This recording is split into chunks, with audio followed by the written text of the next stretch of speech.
నమస్తే, welcome to T-SAT ఆరోగ్య మిత్ర. ఎస్, అన్ని దానాల కంటే అన్నదానం గొప్పది అని అంటారు. కానీ ఇప్పుడున్న సిచ్యువేషన్స్, ఇప్పుడున్న కల్చర్, ఇప్పుడున్న లైఫ్ స్టైల్ కావచ్చు, దాన్ని డిఫరెంట్గా చేస్తారన్నమాట. అన్ని దానాల కంటే అవయవ దానం గొప్పదనే సిచ్యువేషన్లోకి వచ్చేసాం మనం. డెఫినెట్లీ అవయవ దానం అనేది చాలా గొప్ప పని.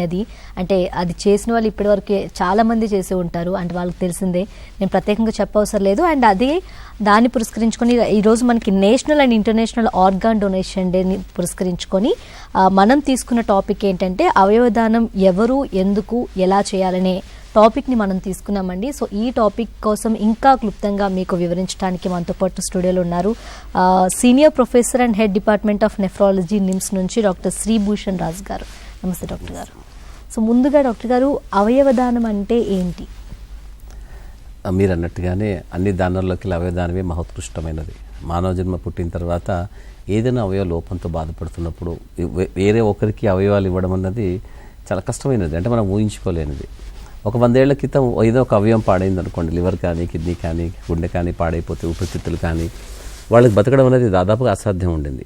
దీన్ని సుసాధ్యం చేయడానికి ఏ విధంగా చేస్తే బాగుంటుందనేసి అవయవాలని యథాతథంగా ఇంకోరిలోంచి సేకరించి ఇవ్వడము అన్నది ఏ విధంగా సాధ్యమవుతుందనేది అప్పుడు పరిశోధనలు జరిగాయి. అలా జరిగినప్పుడు మనిషి బతికున్న మనిషిలోంచి ఇవ్వాలి, లేదా చనిపోయిన వ్యక్తిలోంచి అన్నా ఇవ్వాలి. అవయవాలు అంటే ఇంకో విధంగా ఉండవు. వేరే జంతుజాలాల నుంచి ఇవ్వడం అంటూ మనకి సాధ్యం కాదు. కాబట్టి అప్పుడు మనుషుల్లోంచే ప్రయత్నం చేశారు. అలా చేయగా కొన్నేళ్ల తర్వాత కొన్ని ప్రయత్నాలు సఫలీకృతమయ్యాయి. 1954 డిసెంబర్ 23న ఒకేలాగా ఉన్నటువంటి 2 కవలల్లోంచి ఒకరికొకరికి కిడ్నీ ట్రాన్స్ప్లాంటేషన్ చేసి అది సక్సెస్ఫుల్గా చూడడం అనేది జరిగింది. అంటే కిడ్నీ ట్రాన్స్ప్లాంటేషన్ చేయడం అనేది సాధ్యమవుతుందని చెప్పిన తర్వాత ఒక్కటొక్కటిగా మిగతా అవయవాల వెంట కూడా పడ్డారన్నట్టు. మనిషి అనేది మనిషి ఎప్పుడు ఆశాజీవి.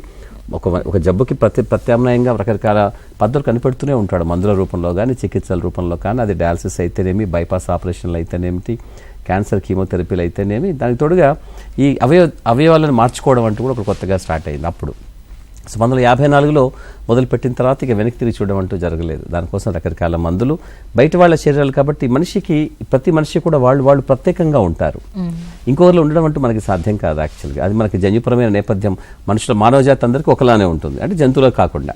మనుషుల్లో మళ్ళీ మనం భిన్నంగా ఉంటాం. మన అమ్మనాన్నల నుంచి మనకు కొన్ని పద్ధతులు మనకు వచ్చాయి అనుకున్నా కూడా ఆ పద్ధతుల్లో సైతం మనం చాలా భిన్నంగా ఉండే అవకాశం ఉంటుంది. కాబట్టి ప్రతి మనిషి యొక్క జన్యు నేపథ్యం వాళ్ళకంటూ ప్రత్యేకత మాత్రమే ఉంటుంది. కాబట్టి అటువంటి భిన్నమైనటువంటి జన్యు నేపథ్యం ఉన్నటువంటి ఒక వ్యక్తి యొక్క అవయవాన్ని తీసుకొని ఇంకొక వ్యక్తిలో సమకూర్చడం అని అంటే అది సులభం కాదు. అది మాదని గుర్తించగలుగుతుంది. శరీరానికి ఉన్నటువంటి గొప్ప గుణాల్లో స్వప్రభేదాలను చూసుకోవడం అన్నది దానికి చాలా ముఖ్యం. శరీరం ఎప్పుడు తనను తాను రక్షించుకోవాల్సిందే, తనను తాను కాపాడుకోవడానికి రకరకాల పద్ధతులు చేస్తూ ఉంటుంది.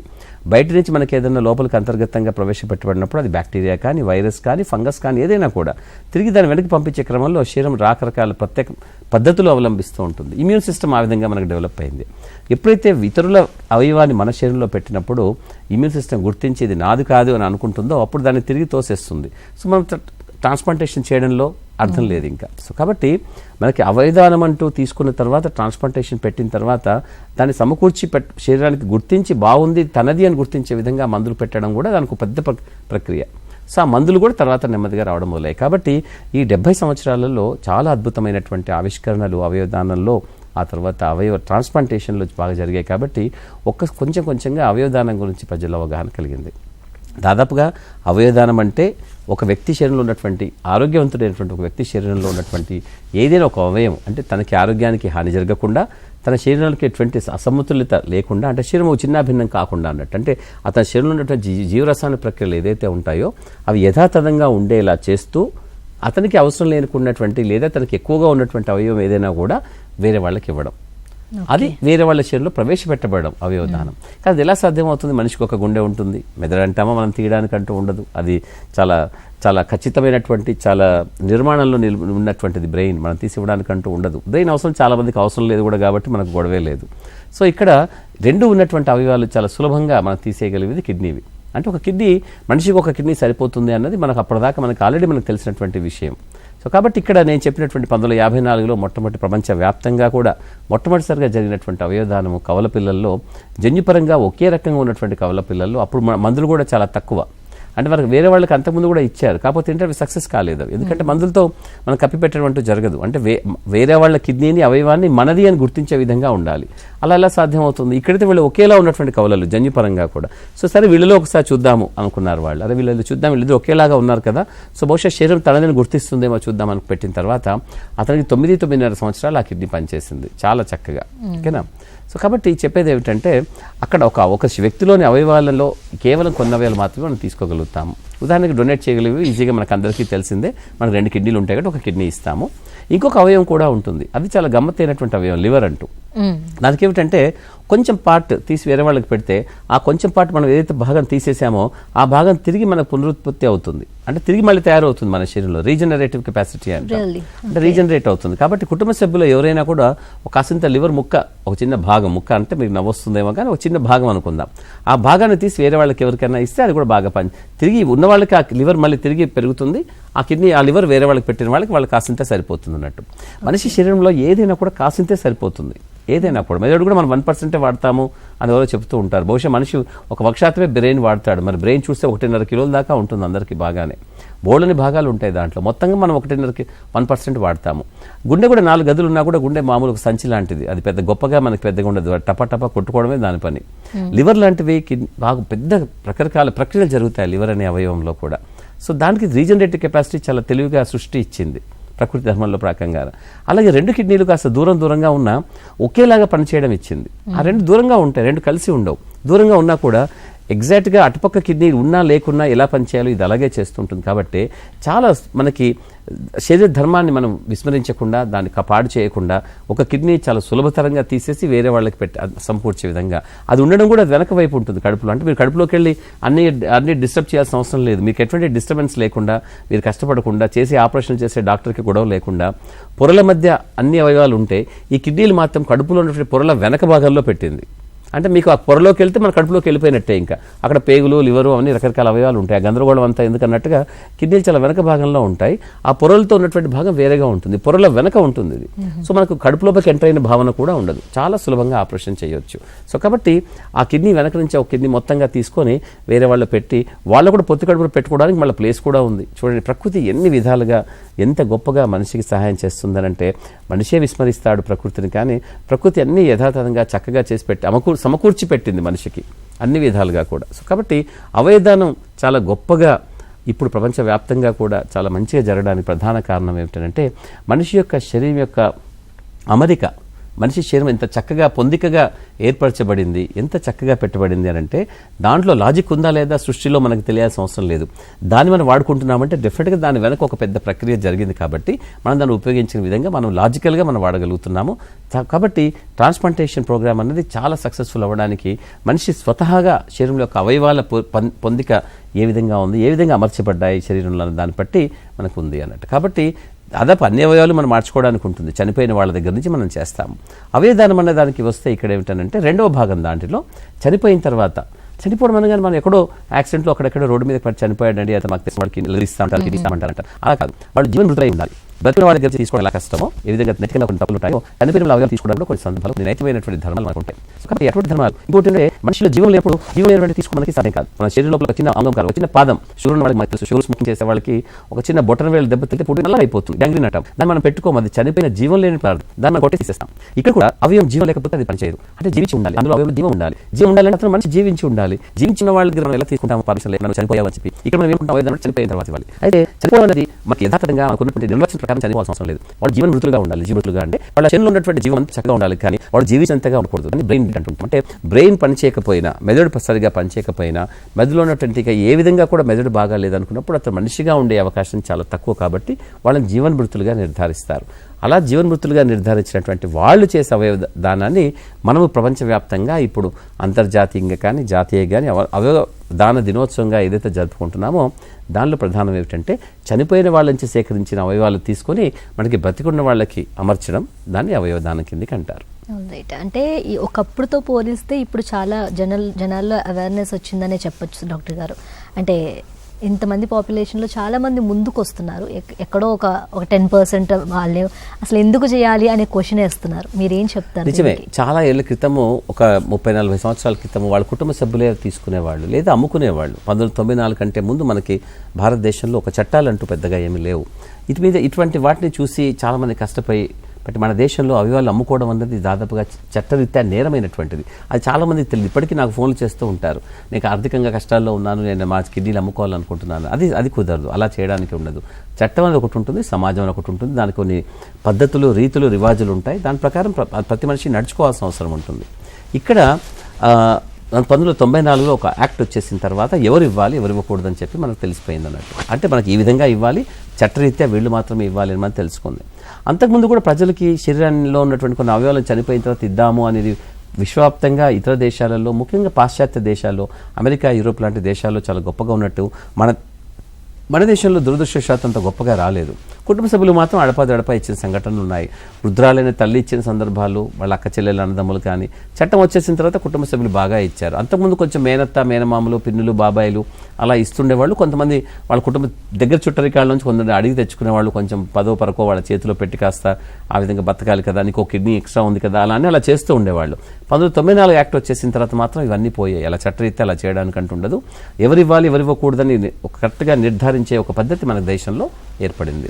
సో కాబట్టి అవయవదానం మీద కొద్దిగా అవగాహన పెంచుకుంటూ పోవడం అన్నది మన కాలక్రమేణా ఈ 30 సంవత్సరాలలో చాలా ఎక్కువగాను, గత 10 సంవత్సరాల్లో మరింత ఎక్కువగాను, గత 4-5 సంవత్సరాల్లో మరింత ఎక్కువగాను మనకు కనపడుతోంది. కాబట్టి కాసింతగా స్టార్ట్ అయినటువంటిది 30-40 ఏళ్ల క్రితము కొంచెంగా పెరుగుతూ 1 లేదా 2 ప్రదేశాలలో, లేదా 1 లేదా 2 రాష్ట్రాల్లో, 1 లేదా 2 నగరాలలో, ఇప్పుడు అనేక నగరాలలో, భారతదేశంలో అనేక నగరాలలో దాదాపు పెద్ద ఆసుపత్రులు అన్నిటి కూడా ప్రభుత్వం అయితేనేమి, కార్పొరేట్ అయితేనేమి ఇప్పుడు అవయవదానం పట్ల ప్రజల్లో చాలా అవగాహన పెరిగింది. కాబట్టి వాళ్ళు ఇవ్వగలుగుతున్నారు. దానికి ప్రధాన కారణం బహుశా అడ్వర్టైజ్మెంట్ బాగా చేయగలుగుతున్నారు, ప్రచారం బాగా జరుగుతోంది.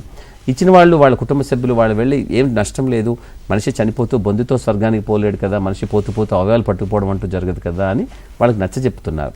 మొదట్లో మేము చాలా ఏళ్ల క్రితం, 20-25 ఏళ్ల క్రితము ఎవరినైనా కౌన్సిల్ చేయాలి అనుకుంటే కుటుంబ సభ్యుల్ని, మాకు చాలా కష్టాలు ఉండేవి. అప్పుడు మేము భాషలో రకరకాల పద్ధతుల్లో వాళ్ళకి చెప్పేవాళ్ళం. వాళ్ళకి అర్థమయ్యే భాషలో వాళ్ళ కుటుంబ సభ్యులు కూర్చోబెట్టేసి, మీకు అత్యంత ప్రియమైనటువంటి వ్యక్తి ఇప్పుడు ఇంటెన్సివ్ కేర్లో జీవన్మృతుడిగా ఉన్నాడు, అతనికి బ్రెయిన్ పూర్తిగా ఆగిపోయింది, అతని బ్రెయిన్ బాగా అవకాశం లేదన్న విషయం మేము చేసిన పరిశీలన తెలిసిపోయింది. సో మళ్ళీ తిరిగి కోలుకొని బయటకు వచ్చి ఖాళీ చేతులు నడవడం అనేది అసాధ్యమైనటువంటిది, దాదాపు సాధ్యం కాదు, 100% అసాధ్యమైనటువంటిది. దాన్ని మరిన్ని పరీక్షల ద్వారా మేము నిరూపించగలుగుతాము. కాకపోతే మధ్యలో ఇంకో చిన్న నైతికంగా అద్భుతమైనటువంటిది, మీకు భౌతికంగా మీకు సాధ్యమైనటువంటిది, అది ఒకటి అవయవదానం నేను చెప్తుండేవాళ్ళు. అర్థం చేసుకునే వాళ్ళు చాలా కష్టంగా ఉంటారు. వాళ్ళు ఏమనుకుంటారంటే రకాల మతపరమైనటువంటి భావజాలాలు ఉంటాయి. బొందితో స్వర్గానికి వెళ్తారు, అక్కడ కిడ్నీలు ఎవరు లేకపోతే ఎలా అనేవాళ్ళు, గుండెలా ఇస్తామనేవాళ్ళు. అలా ఇస్తే వచ్చే జన్మలో మళ్ళీ మనం పుట్టే మరి అవయవాలతో పుట్టామా, బహుశా ఒక కిడ్నీ ఇచ్చే వచ్చే జన్మలో ఒకటే కిడ్నీతో పుట్టాం కదా, ఇలాంటి రకాల గమతులు. ఇది అవయవదానం చేసే ప్రక్రియలో శరీరం ఛిద్రం చేసేస్తారు కదా, ఈ ఛిద్రమైన శరీరం ఎలా తీసుకెళ్తాము, మాకు కష్టం అవుతుంది అలా అనుకునే వాళ్ళు రకరకాల భావజాలతో వద్దని చెప్పేవాళ్ళు. కొందరు అకారణంగా ఏ కారణం లేకుండా కొన్ని నిమిషాలు వద్దని చెప్పేవాళ్ళు చాలా ఎక్కువగా ఉండేవాళ్ళు. ఒకప్పుడు ఆలోచించడానికి కూడా ఇష్టపడేవాళ్ళు, అంటే ఆ భావనని ఒప్పుకోవడానికి వినడానికి కూడా ఇష్టపడేవాళ్ళు ఒకప్పుడు ఉండేవాళ్ళు. ఆ భావనని వినడం మొదలుపెట్టారు, ఆ తర్వాత ఒప్పుకోవడం మొదలుపెట్టారు. ఇప్పుడు ఆ భావన ఒప్పుకోవడమే కాదు, ఆ భావంలోకి వెళ్ళిపోయి ఇవ్వడం కూడా మొదలుపెట్టారు అవయవాలను. సో ఈ కార్యక్రమం ఒకరోజు జరిగినటువంటి విషయం కాదు. దీని మీద దాదాపు అనేక ఆస్తులు, అనేక మంది పిల్లలు, అనేక మంది డాక్టర్లు, అనేక మంది కోఆర్డినేటర్లు, భారత ప్రభుత్వం కానీ రాష్ట్రాల్లో ఉన్నటువంటి అనేక మంది పెద్ద అధికారులు, వాళ్ళు చేసినటువంటి నిర్ణయాలు, వాళ్ళు చేసినటువంటి సమాలోచనలు, వాళ్ళు చేసినటువంటి సూచనలు, వాళ్ళు చేసినటువంటి పద్ధతులు రకరకాల ప్రజల్లోకి చొచ్చుకుపోగలిగాయి అనేది నా విషయం. కాకపోతే ఇప్పటికీ కూడా కొన్ని రాష్ట్రాల్లో అది పెద్ద గొప్పగా లేదు, కొన్ని రాష్ట్రాల్లో లేదు, అన్ని రాష్ట్రాల్లో కాదు, కొన్ని రాష్ట్రాల్లో లేదు, ఇంకా నగరాలకి మనకి బాగా విస్తరించలేదు ఈ భావన. మీరు అన్నారు చాలా చొచ్చుకుపోయింది కదా, చాలా ఉంది. నిజమే, నేను ఒప్పుకుంటాను. గత 10 ఏళ్లలో చాలా అద్భుతమైనటువంటిది మన భారతదేశంలో అనేక రాష్ట్రాలు మొదలుపెట్టాయి, అనేక నగరాలు మొదలైంది, పెద్ద నగరాల్లో. కానీ ఇంకా పెద్ద నగరాలు అనుకునే వాటికి ఇంకా మనం చొచ్చుకొని పోలేదు.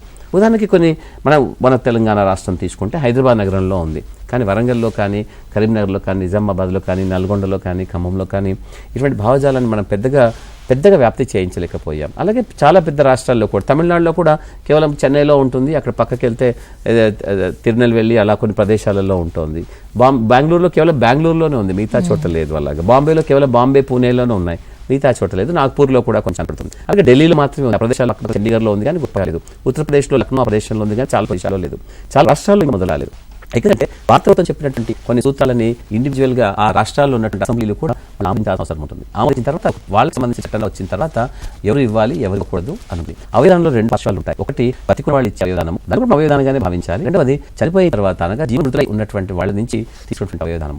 ఇప్పుడు కొత్తగా డొనేషన్ ఆఫ్టర్ కార్డియక్ డెత్ అన్నారు. మనకి డెఫినేషన్ ఏమిటి, నిర్వచనం ఏమిటి, ఏ విధంగా కొంటాం మనిషి చనిపోయాడంటే గుండె అయిపోయింది మనం చెప్తుంటాం, అతను గుండె చనిపోయాడు అంటాం. అంటే చనిపోవడానికి మనం అనుకున్నటువంటి సాధారణ పరిభాషలో మనకు నిర్వచనం ఏంటి, గుండె ఆగిపోవడం లాంటిది.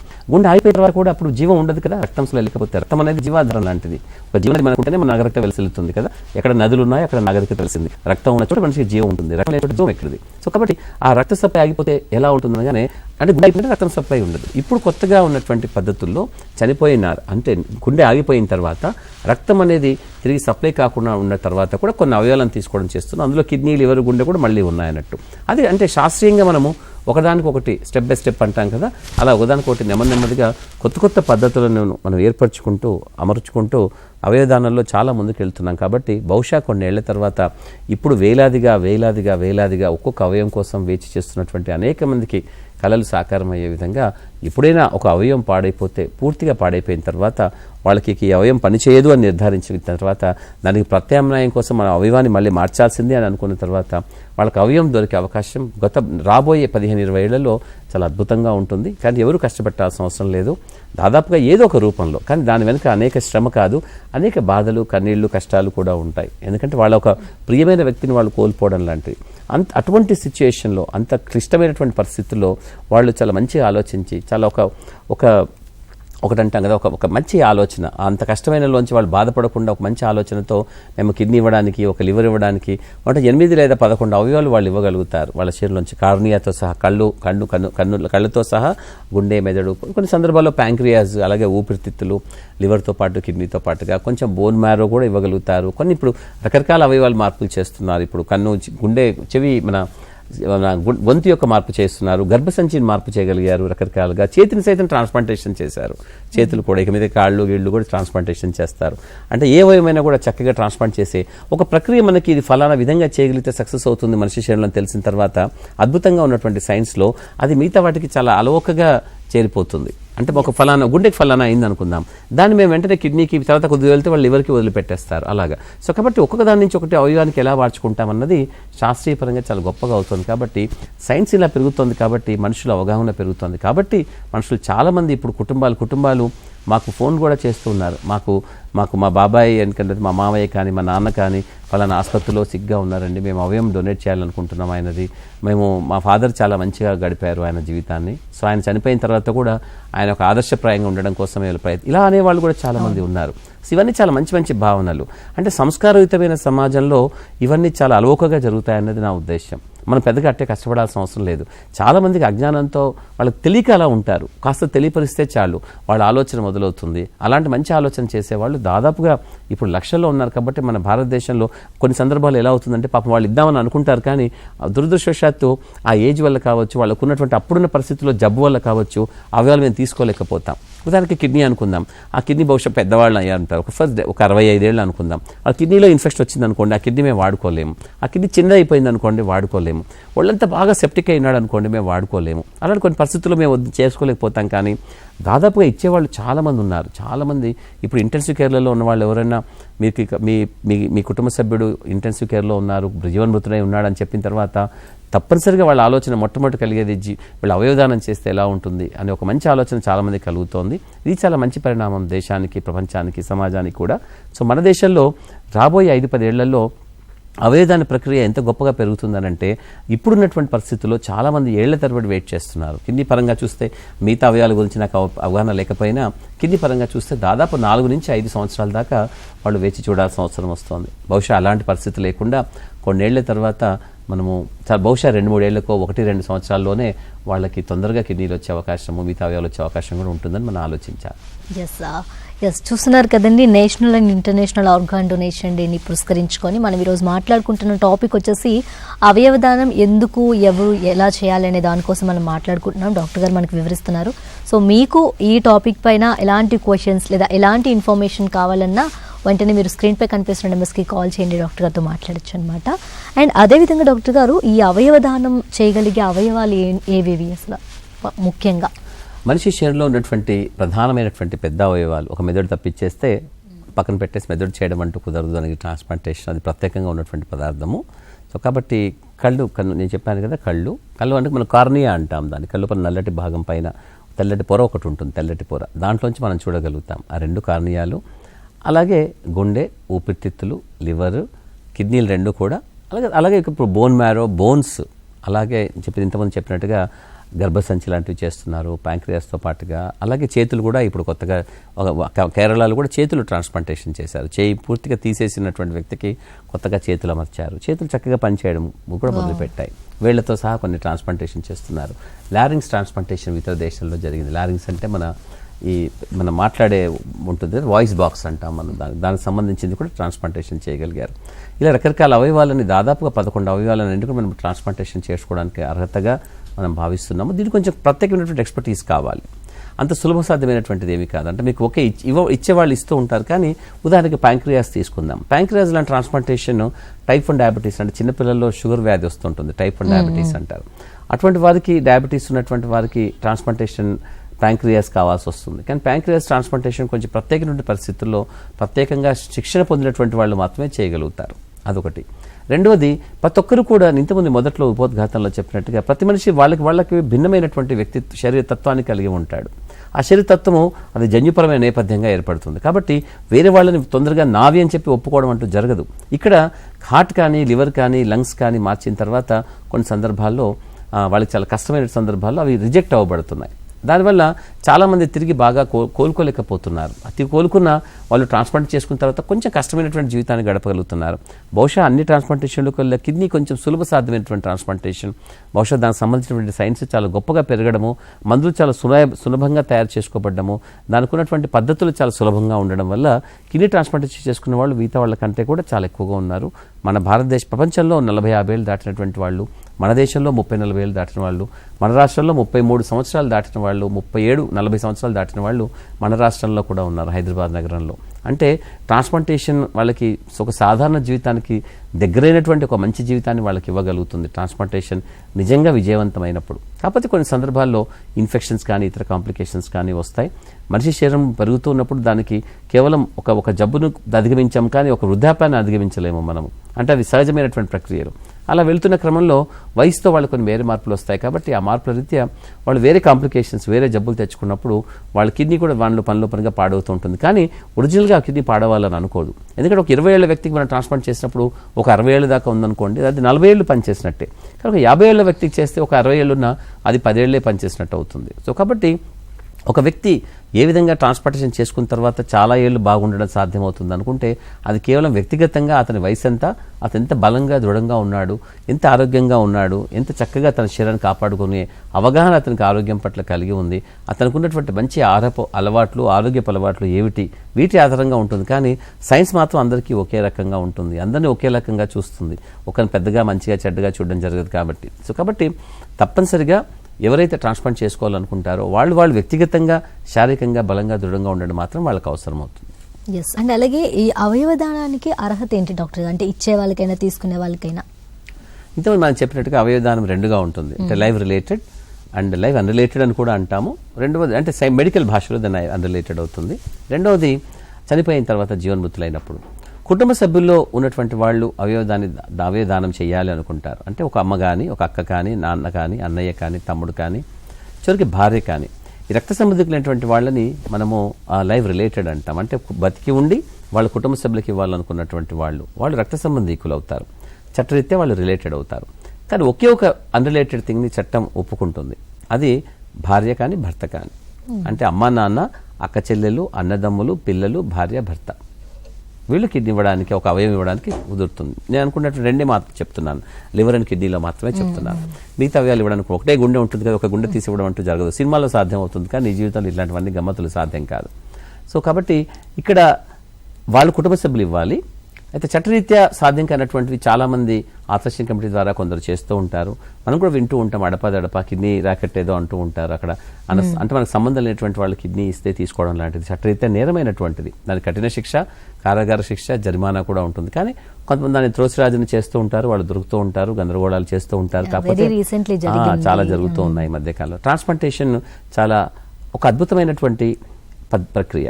అది చాలా నైతిక విలువలతో కూడినటువంటిది. కేవలం శాస్త్రీయ ధర్మమే కాదు, దాంట్లో కొంచెం నైతిక విలువలు కూడా ఉంటాయి. కాబట్టి సమాజము, చట్టము దానికి కొన్ని ఒక గౌరవాన్ని ఆపాదించి దానికి కొన్ని సూత్రాలు ప్రతిపాదించింది. అంటే ఎవరు ఇవ్వాలి, ఎవరు ఇవ్వకూడదు అలా అనేసి. అంటే ఎవరు పడితే వాళ్ళు కిడ్నీలు అమ్ముకుంటాము, మేము మాకు ఆర్థికంగా సమస్యలతో బాధపడుతున్నాము అని చెప్పేవాళ్ళు అలాంటి కిడ్నీలు అమ్ముకోవడం అంటూ కుదరదు. కేవలం చట్టరీత్యా నేరమైనటువంటి విషయం అది. మీ రక్త సంబంధికులకి, కుటుంబ సభ్యులకు మాత్రమే ఇవ్వగలుగుతారన్నది ఉంటుంది. ఇంతకు నేను చెప్పినట్టుగా భారత ప్రభుత్వం కొన్ని చట్టాల్లో కొన్ని మార్పులు తీసుకొచ్చేసింది 2012లో. ఆ తర్వాత కూడా దాని ప్రకారము వాళ్ళ కుటుంబ సభ్యులు తాతమ్మ, తాతయ్య, అమ్మమ్మ, పిన్ని, బాబా అలాంటి వాళ్ళు కూడా ఇవ్వడానికి ఉంది. కానీ మన ఇండివిజువల్ రాష్ట్రాల్లో దాన్ని ఇంకా పూర్తిగా ఆమోదించలేదు. కాబట్టి మన రాష్ట్రంలో ఇంకా అవన్నీ మనం మొదలు పెట్టలేదు. వేరే రాష్ట్రాల్లో దాదాపుగా కొన్ని సందర్భాల్లో తాతయ్య, అమ్మమ్మ వాళ్ళు కూడా, మనవడు, మనవరాళ్ళు కూడా ఇవ్వడానికి వీలుగా చట్టాలు కొంచెం ఆమోదించి వాటిని సవరించారు. మన రాష్ట్రంలో ఇంకా లేదు. కాబట్టి చాలా మంది అడుగుతుంటారు, ముఖ్యంగా 14-15 ఏళ్ల పిల్లలకి వాళ్ళ అమ్మ నాన్న కాకపోతే వాళ్ళ అమ్మమ్మగా, తాతయ్య గాని కూడా ఎవరైనా ఇవ్వవచ్చు గాక. కానీ మన రాష్ట్రంలో ఇంకా అది చట్టంగా పూర్తిగా రాలేదు కాబట్టి మనం ఇంకా ఇవ్వటం లేదు. ప్రస్తుతం అయితే అమ్మ నాన్న, అక్క చెల్లెలు, అన్నదమ్ములు, పిల్లలు, భార్య, భర్త వీళ్ళు మాత్రమే చట్టరీత్యా కిడ్నీలు కానీ అవయవం కానీ డొనేట్ చేయడానికి సాధ్యమవుతుంది. ఇకపై నేను చెప్పినట్టుగా ఇంటెన్సివ్ కేర్లో జీవన్మృతులై ఉన్నటువంటి వాళ్ళు దాదాపుగా అందరూ కూడా జీవన్మృతులు అయ్యారు అని చెప్పి నిర్ధారణకు వచ్చేసిన తర్వాత వాళ్ళందరూ తప్పకుండా వాళ్ళ చర్యలో ఉన్నటువంటి అవయవాలను ఇవ్వగలుగుతారు. అలాగే నేను చెప్పినట్టుగా కొన్ని సందర్భాల్లో ఏదైనా అనారోగ్య సమస్య వాళ్ళకి వాటిల్లేదు. ఉదాహరణకి గుండె జబ్బు బాగా ఉంది, గుండె పంపు బాగలేదు అనుకుందాం, అతను చనిపోయాడు, జీవన్మృతులు అయ్యాడు, అతను అవయవాలు ఇవ్వాలి. గుండె ఇవ్వడానికి ఉండదు కదా, గుండె ఆల్రెడీ పాడైపోయింది. అలాగే లివర్ ఫెయిల్ అయిన వాళ్ళకి, గుండె పాడైన వాళ్ళలో మనం లివరు, కిడ్నీస్, మిగతా అవయవాలు తీసుకోవచ్చు. అలా లివర్ పాడైన బాగా చనిపోయిన వాళ్ళలో మన కిడ్నీలు, గుండెవి తీసుకోవచ్చు. సో కిడ్నీలు పాడైన వాళ్ళకి కనీసం లివర్ కూడా తీసుకోవచ్చు, గుండె లేదా తీసుకోవచ్చు. అంటే ఇలాగా మనకు ఉపయోగపడే అవయవాలను తీసుకోవడం అనేది మనం చేయగలుగుతాము. దాన్ని కూడా అవయవదానంలో భాగంగానే అంటాం. సో ఎవరైనా కూడా ఇంటెన్సివ్ కేర్లో మీరు జీవన్మృతులై బ్రెయిన్ డెడ్ అయి ఉంటే వాళ్ళ కుటుంబ సభ్యులు ఎటువంటి ఆలోచన లేకుండా చాలా నిష్కర్షగా డాక్టర్తో మాట్లాడి వాళ్ళ పర్మిషన్తో, వాళ్ళ కౌన్సిలర్స్ ఉంటారు ప్రతి ఆసుపత్రిలో కూడా. మన అవయవదానం ఉన్నటువంటి పద్ధతుల కోసం కొన్ని కౌన్సిలర్స్ కూడా ఏర్పడతారు. వాళ్ళు వచ్చి వాళ్ళు చెప్పేసిన తర్వాత వాళ్ళు మాట్లాడుకొని వాళ్ళ జీవన్మృతులైనటువంటి వాళ్ళ కుటుంబ సభ్యుల నుంచి వాళ్ళ అవయవాలు సేకరించి మిగతా వాళ్ళకి ఇవ్వడం సాధ్యమవుతుంది.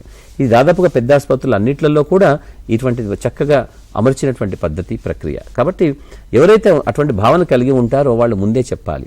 దాదాపుగా ఇప్పుడు మనకి రాష్ట్రంలో మనం వాళ్ళకి ఎప్పుడైనా భవిష్యత్తులో వాళ్ళకి ఎప్పుడైనా కావాలనుకుంటే వాళ్ళు చాలా సంస్కారయుతులైనటువంటి వ్యక్తులు, మేము ఇటువంటి ఒక అనారోగ్య పరిస్థితి ఏర్పడినా లేదా ఒక ఆపద వాటిల్లినా, నేను బాగాలేకపోయినా, ఒకవేళ జీవన్మృతుని అయితుంటే నా అవయవాలు డొనేట్ చేయడానికి, అవయవదానం చేయడానికి నేను అంగీకరిస్తున్నాను అని చెప్పేసి ఒక డోనర్ కార్డు వాళ్ళ దగ్గరలో ఉన్నటువంటి ఏ పెద్ద ఆసుపత్రికి వెళ్ళినా, అది గవర్నమెంట్ కావచ్చు, పెద్ద ప్రభుత్వ ఆసుపత్రి కావచ్చు, కార్పొరేట్ ఆసుపత్రి కావచ్చు, అక్కడికి వెళ్ళి వాళ్ళు ఆర్గన్ డొనేషన్కి కార్డు తీసుకోవచ్చు. ఆన్లైన్లో కూడా కొన్ని ఉన్నాయి, వీటికి ఆన్లైన్లో కూడా వాళ్ళ పేరు రిజిస్టర్ చేసుకోవచ్చు. ఆ కార్డు ఏదైతే ఇస్తారో ఆ కార్డుని వాళ్ళు ఎప్పుడు జేబులో పెట్టుకోవచ్చు. వాళ్ళకు ఉన్నటువంటి ఇష్టాలని వాళ్ళ కుటుంబ సభ్యులతో పంచుకొని, ఒకవేళ కుటుంబ సభ్యులు ఎవరైనా కూడా డిస్కషన్ ఎప్పుడైనా చేసుకుంటే, నిజాన్ని చెప్పాలంటే దీని మీద విస్తృతమైనటువంటి చర్చ కుటుంబాలలో కూడా జరగాలి. కేవలం ఈ చర్చా వేదికలైనటువంటి ఇటువంటి మాధ్యమాల్లో జరగడము, టీవీ మాధ్యమాల్లోనో లేకపోతే సోషల్ మీడియాలో అహడా ఇడ్పా మాట్లాడడం కోసం కాకుండా కుటుంబాల మధ్య కూడా వాళ్ళు కూర్చొని కలిసి భోంచేస్తున్నప్పుడు లేదా కలిసి మాట్లాడుకుంటున్నప్పుడు ఎక్కడో చోట వాళ్ళకి సంబంధించిన వాళ్ళలో ఎవరికైనా కూడా వాళ్ళు చాలా కష్టంగా ఒక లివర్ ఫెయిల్ అయ్యో, గుండె ఫెయిల్ అయ్యో, కిడ్నీ ఫెయిల్ అయ్యి చనిపోయారని తెలిసినప్పుడు వాళ్ళ కుటుంబ సభ్యుల్లో మాట్లాడుకున్నాల్సినంత గొప్ప సంస్కృతి మనకి ఏర్పడాల్సిన అవసరం ఉంది. బహుశా అది కొంతమంది చేస్తున్నారు తప్ప చాలా కుటుంబాలలో జరగటం లేదు. సో కాబట్టి వాళ్ళ కుటుంబాలలో భోజనం వేళ మీరందరూ మాట్లాడుకుంటున్నప్పుడు అవయవదానం గురించి ఒకసారి మాట్లాడుకొని, మీలో ఎంతమంది మీ కుటుంబ సభ్యుల్లో అవయవదానం పట్ల అవగాహన కలిగి ఉన్నారు, ఎంతమంది అవయవదానం చేయడం అనేది ఒక అద్భుతమైనటువంటి కార్యక్రమంగా, వారి జీవితంలో వాళ్ళ ఔన్నత్యాన్ని పెంచే ఉన్నటువంటి గొప్ప కార్యక్రమంగా వాళ్ళు భావిస్తున్నారు అనుకున్న నిర్ధారణకు వచ్చి ఆన్లైన్లో కానీ ప్రత్యక్షంగా మీరు ఆసుపత్రికి కానీ వెళ్ళి ఒక డోనర్ కార్డు ఒకటి ఉంటుంది, అది మీరు మీ చుట్టూ వాళ్ళకి అందరికీ చెప్తూ మీరు దాన్ని మీ జేబులో పెట్టుకోండి. ఎప్పుడైనా కూడా జరగకూడని సంఘటన ఏదైనా దేశంలో జరిగితే బహుశా వాళ్ళ అవయవాలు సేకరించి వాళ్ళు ట్రాన్స్ప్లాంటేషన్కి ఒప్పుకుంటే అవయవదానం చేసే అవకాశం ఉంటుంది. రైట్. ఎస్, చూస్తున్నారు కదండి, national and international organ donation డేని పురస్కరించుకొని మనం ఈరోజు అవయవదానం ఎవరు, ఎందుకు, ఎలా చేయాలనే టాపిక్ కోసం మాట్లాడుకుంటున్నాం. మీకు ఈ టాపిక్ పైన ఎలాంటి క్వశ్చన్స్ లేదా ఎలాంటి ఇన్ఫర్మేషన్ కావాలన్నా స్క్రీన్పై కనిపిస్తున్న నెంబర్స్కి కాల్ చేయొచ్చు, డాక్టర్ గారితో మాట్లాడుకోవచ్చు అనమాట. ఎస్, అదేవిధంగా డాక్టర్ గారు, అంటే బ్రతికి ఉండగా అవయవదానం చేయొచ్చా అనే డౌట్ చాలా మందిలో రైజ్ అవుతూ ఉంటుంది. అంటే తర్వాత అవి ఇచ్చేసిన తర్వాత మనం సరిగ్గా ఉండమేమో, మన హెల్త్ పాడైపోతుందేమో, చాలా మందిలో ఈ అపోహ ఉంటుంది. మీరేం చెప్తారు దీని మీద? ఇది మాకు నిత్యకృత్యంగా మేమందరికీ చెప్పే విషయమే. దాదాపుగా అన్ని అవయాలు ఇవ్వడానికి ఉండదు కదా. కొన్ని గుండె ఇస్తానని సినిమాలో చెప్తాడు, నా గుండె ఇస్తాను నీ కోసం అంటుంటాడు హీరోయిన్ కోసం. అక్కడ అలా నేను ఎప్పుడు చెప్తుంటే అతను అలా అంటున్నాడు ఎందుకంటే అతని గుండె అటుపక్క లేదు ఇటుపక్క ఉందేమో, బహుశా అంత కాన్ఫిడెంట్గా చెప్తున్నాడు అని చెప్తూ ఉంటాను. అవయవాలు ఇవ్వడం అన్నది బతికున్నప్పుడు కూడా సాధ్యమవుతుంది. అంటే మాకు కేవలం చట్టరీత్యా చట్టానికి లోబడి ఉన్న పద్ధతులు, ధర్మాలు, సూత్రాలు పాటిస్తూ చేసేది ఇంత మనం చెప్పినట్టుగా. అయితే అవయవదానం చేస్తే వాళ్ళకి ఏమైనా కష్టం అవుతుందా అన్నది వాళ్ళకి భయం అవుతుంది నిజం చెప్పాలి. ఒకవేళ నిజంగా మీకు అటువంటి కష్టమే రాబోతోంది, మీ శరీరానికి ఒక ఆపద వాటిల్లబోతోంది, మీకు ఒక అవయవం మీ శరీరం నుంచి తీసేయడం ద్వారా అంటే మేము ససేమిరా అంటాం. మేము ఏ విధంగా కూడా వాళ్ళు ఒప్పుకోవడానికి ఉండదు. ఉదాహరణకి ఇద్దరు అన్నదమ్ములు ఉన్నారు అనుకుందాం. తమ్ముడికి కానీ అన్నకి కానీ ఒక కిడ్నీ ఫెయిల్ అవుతే బహుశా అన్నకి ఫెయిల్ అయింది అనుకుందాం. సో తమ్ముడు తన కిడ్నీ ఇవ్వడానికి వచ్చేస్తే న్యాచురల్లీ తనకంటే వయసులో చిన్నవాడు, తనకు కూడా కిడ్నీ ప్రాబ్లం వస్తుందని భయం అవుతుంది. కానీ పరీక్షలు చేస్తాము, బ్లడ్ గ్రూప్ చూస్తాము, అలాగే తర్వాత 2 కిడ్నీలు చాలా బాగున్నాయా లేదా పరీక్ష చేస్తాము. 2 కిడ్నీలు బాగుంటే అప్పుడు ఆ 2 కిడ్నీల నుంచి ఒక కిడ్నీ తీసివేయడం ద్వారా తర్వాత ఇతని జీవితకాలాన్ని అతను ఒక 30 ఏళ్ళు ఉన్నాడు అనుకుందాం. అంటే సుమారు 80 ఏళ్ల దాకా 75-80 ఏళ్ల దాకా ఈ కిడ్నీ లేకపోవడం ద్వారా అతని శరీరానికి ఎటువంటి వాపద వాటిల్లే అవకాశం ఉంటుందా? సహజంగా వయసు రీత్యా కానీ ఇతరత్ర అవయవాలకు కానీ ఇంకే విధంగా కానీ రాగలిగితే అది వేరే విషయం. కనుక కిడ్నీ లేకపోవడం ద్వారా అతనికి ఏమైనా సమస్య వాటిల్లే అవకాశం ఉంటుందా అన్నదాన్ని దృష్టిలో పెట్టుకొని మేము పరీక్షలన్నీ చేస్తాము. ఒక మనిషి మనం అనుకున్నంత ఆరోగ్యంగా ఏమీ ఉండరు మనుషులంతా కూడా. వాళ్ళు అనుకుంటూ ఉంటారు కానీ మా పరీక్షలు చేస్తే వాళ్ళు చాలామందికి వాళ్ళ ఆరోగ్యంలో సమస్యలు ఏంటో మనకు తెలుస్తూ ఉంటాయి. దాదాపుగా అందరూ 2 కిడ్నీలు ఉండడం మాకు హక్కు అనుకుంటారు కానీ ఒక మనిషి పరీక్షలు చేయగా కొంతమందికి ఒకటే కిడ్నీ ఉన్నట్టు కూడా తెలుస్తూ ఉంటుంది. కొంచెం చాలా బాగున్నాం కదా మాకేం ప్రాబ్లం లేదు అనుకుంటారు కానీ ఒక కిడ్నీ కొంచెం ఆరోగ్యంగా లేక అది కొంచెం బాగా పనిచేయనట్టుగా తెలుస్తూ ఉంటుంది. ఇవన్నీ మేము కనిపెడుతూ ఉంటాం చాలామందికి. కాబట్టి చాలామందికి మేము రిజెక్ట్ చేస్తాము. ఆ విధంగా చాలామంది మేము కిడ్నీ ఇవ్వలేకపోతున్నామని చెప్పి అప్పుడు అటువంటి సందర్భాల్లో మనం జీవనదానం లాంటి ఆవేదన కార్యక్రమాలు ప్రభుత్వ పరంగా ఏదైతే ఉన్నాయో దాన్ని మనం వాడుకుంటూ ఉంటాం. సో కుటుంబ సభ్యుల్లో ఎవరికైనా మన కిడ్నీలు ఇవ్వాలనుకున్నప్పుడు మనం ఆరోగ్యంగా ఉంటే మాత్రమే మనం కిడ్నీలు ఇవ్వగలుగుతాం. సో డాక్టర్లు మీకు అనేక పరీక్షలు చేసి మీ 2 అవయవాలు చాలా చక్కగా ఉన్నాయి, అందులో ఒకటి తీసేసినా ఇంకోటి మీకు బాగా సమకూరుతుంది, ఇంకొక కిడ్నీ వేరే వాళ్ళకి ఇచ్చిన వాళ్ళకి బాగా అమరుతుంది అని చెప్పి అనుకున్నప్పుడు మాత్రమే నిర్ధారణకు వచ్చాక తర్వాత మాత్రమే మీకు అవయవదానానికి మీరు ఒప్పుకుంటారు.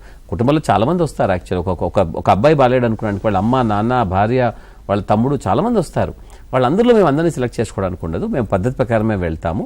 వెళ్ళి వాళ్ళు ఎవరైతే చాలా చక్కగా సూట్ అవుతారో బ్లడ్ గ్రూప్ పరంగా కానీ, శారీరకంగా ధర్మాన్ని ప్రకారంగా కానీ, ఇతరత్ర అవయవాలు పనిచేసే ప్రక్రియలో భాగంగా కానీ వాళ్ళకి ఏమైనా ఆపద వాటిల్లే అవకాశం లేదు అని అనుకున్న తర్వాత వాళ్ళ కిడ్నీలు తీసుకోవడం జరుగుతూ ఉంటుంది. ఒక మనిషికి ఒక కిడ్నీ సరిపోతుంది. ఒక అవయవం దానం చేసిన తర్వాత మీకు ఎటువంటి కష్టమో నష్టమో జరగదు. ఉదాహరణకు ఒక చిన్న భాగం లివర్లో ఒక చిన్న భాగాన్ని మీ కుటుంబ సభ్యుడికి లివర్ ఇచ్చారనుకోండి, ప్రాబ్లమే లేదు. అలాగే బోన్ మ్యారో కూడా చాలా మంది చేస్తుంటారు.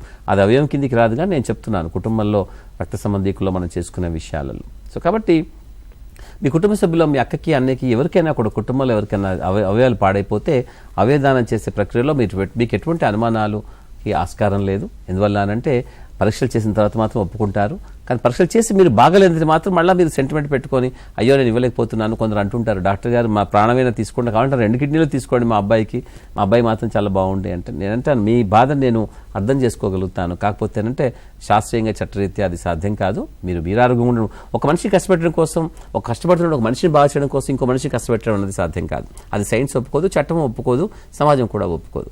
ఇక్కడ మనము కేవలం రక్త సంబంధికుల మాత్రమే స్వీకరించినటువంటి కిడ్నీలు, అవయవాలు మనం వేరే వాళ్ళకి పెట్టగలుగుతూ ఉన్నాము. లివర్ ట్రాన్స్ప్లాంటేషన్ కూడా చాలా బాగా జరుగుతోంది ఇప్పుడు మన దేశంలో. కిడ్నీ ట్రాన్స్ప్లాంటేషన్ లాగానే చాలా ప్రదేశాల్లో కుటుంబ సభ్యులు లివర్ ఇస్తున్నారు, కుటుంబ సభ్యులు కిడ్నీలు ఇంకా ఇస్తున్నారు.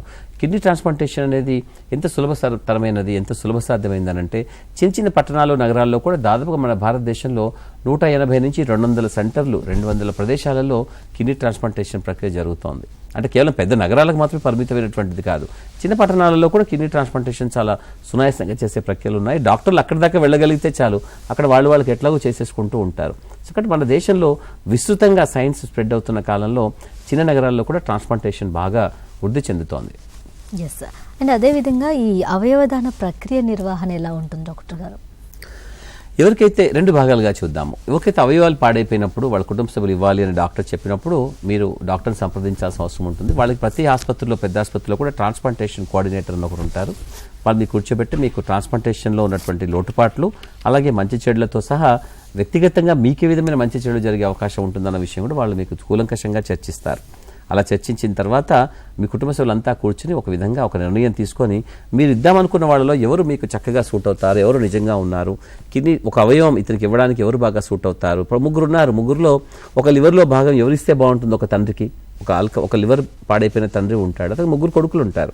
ఆ ముగ్గురు కొడుకులో ఎవరిస్తే బాగుంటుందని వాళ్ళు ఒక నిర్ణయం తీసుకున్నా కూడా శాస్త్రీయంగా మేము కూడా నిర్ణయం తీసుకునే అవకాశం ఉంటుంది. కిడ్నీ పరంగా కూడా ఆ విధంగానే కుటుంబ సభ్యులు అమ్మ ఇస్తే బాగుంటుందా, నాన్న ఇస్తే బాగుంటుందా, భార్య ఇస్తే బాగుంటుందా, తమ్ముడు ఇస్తే బాగుంటుందా, వీళ్ళు ఎవరికి బ్లడ్ గ్రూప్ మ్యాచ్ అయ్యింది, తర్వాత ఎవరు శారీరక ధర్మానికి అతని శారీరక ధర్మానికి దగ్గరగా ఎవరున్నారు, ఇటువంటి ఆలోచనలతో మనం చేస్తూ ఉంటాము. టిష్యూ మ్యాచ్ అంటాం, దాన్ని టిష్యూ మ్యాచ్ కూడా చేసి వాళ్ళని చూస్తూ ఉంటాము.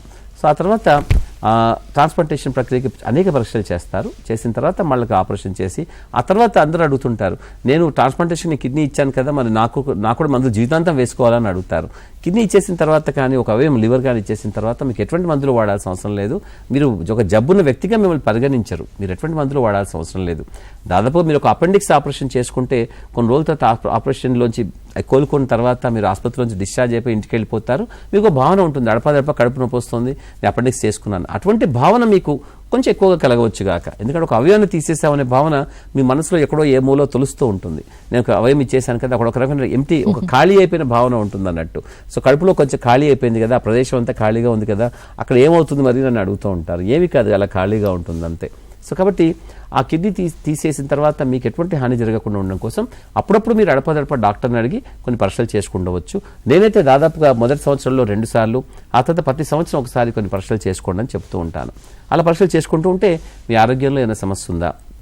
అయితే ఇక్కడ ఏమిటంటే చిన్న తెరకాశ ఏమిటంటే, మనిషి వ్యక్తిగతంగా వయసు పెరుగుతున్నప్పుడు అని ప్రకృతిలో భాగమే, అతను కూడా ఒక భాగం కాబట్టి ప్రకృతికి మాత్రం కిడ్నీ ఇచ్చాడు, చాలా మంచివాడు, చాలా బుద్ధిమంతుడు, చాలా దయార్ద్ర హృదయుడు అని చెప్పి గుర్తించడం అంటూ సాధ్యం కాదు ప్రకృతికి. తను ప్రకృతిలో భాగమే, మనిషిలో అవయవాలు, అందులో ఒకటే అవయవం ఉంది, అతనికి ఒకటే కిడ్నీ ఉంటుంది. సో కాలక్రమేణా ఇలాంటి వాళ్ళని ఒక 30 ఏళ్ళు 40 ఏళ్ళు చూడగా శాస్త్రీయంగా మనకు తెలిసింది ఏమిటంటే, అందులో కొద్ది మందికి బ్లడ్ ప్రెషర్ బాగా వస్తుందని, కొంతమందికి మూత్రంలో ప్రోటీన్ కొంచెం సందర్భంలో బాగా పోయే అవకాశం ఉంటుందని, అతి తక్కువ శాతం మందికి మాత్రమే వాళ్ళకి కూడా కిడ్నీ పాడే అవకాశం ఉంటుంది అని చెప్పి మనకు తెలుస్తోంది. కానీ ఎవరు వాళ్ళు చెప్పడం అనేది సాధ్యం కాదు. ఎప్పుడైతే జన్యుపరమైన నేపథ్యం అనే దానికి ఇప్పుడు పరీక్షలు కూడా ఉన్నాయి, ఇప్పుడు మనం చేస్తూ ఉన్నాం. జన్యుపరమైన నేపథ్యం ఎందుకంటే ఒక ఈ జబ్బులన్నీ కూడా దాదాపు వాళ్ళ జన్యుపరమైన నేపథ్యంతో ఉంటాయి. అక్కచెల్లెమ్మలకు ఉంటాయి, అన్న తల్లి పిల్లలకు ఉంటాయి, కాబట్టి ఇలా ఉంటాయి అన్నట్టు. అటువంటి సందర్భాల్లో మీరు కిడ్నీ ఇచ్చిన తర్వాత మీకు కూడా హాని జరుగుతుందా అని చెప్పడానికి కొన్ని జన్యుపరమైన పరీక్షలు కూడా మనం చేస్తాము.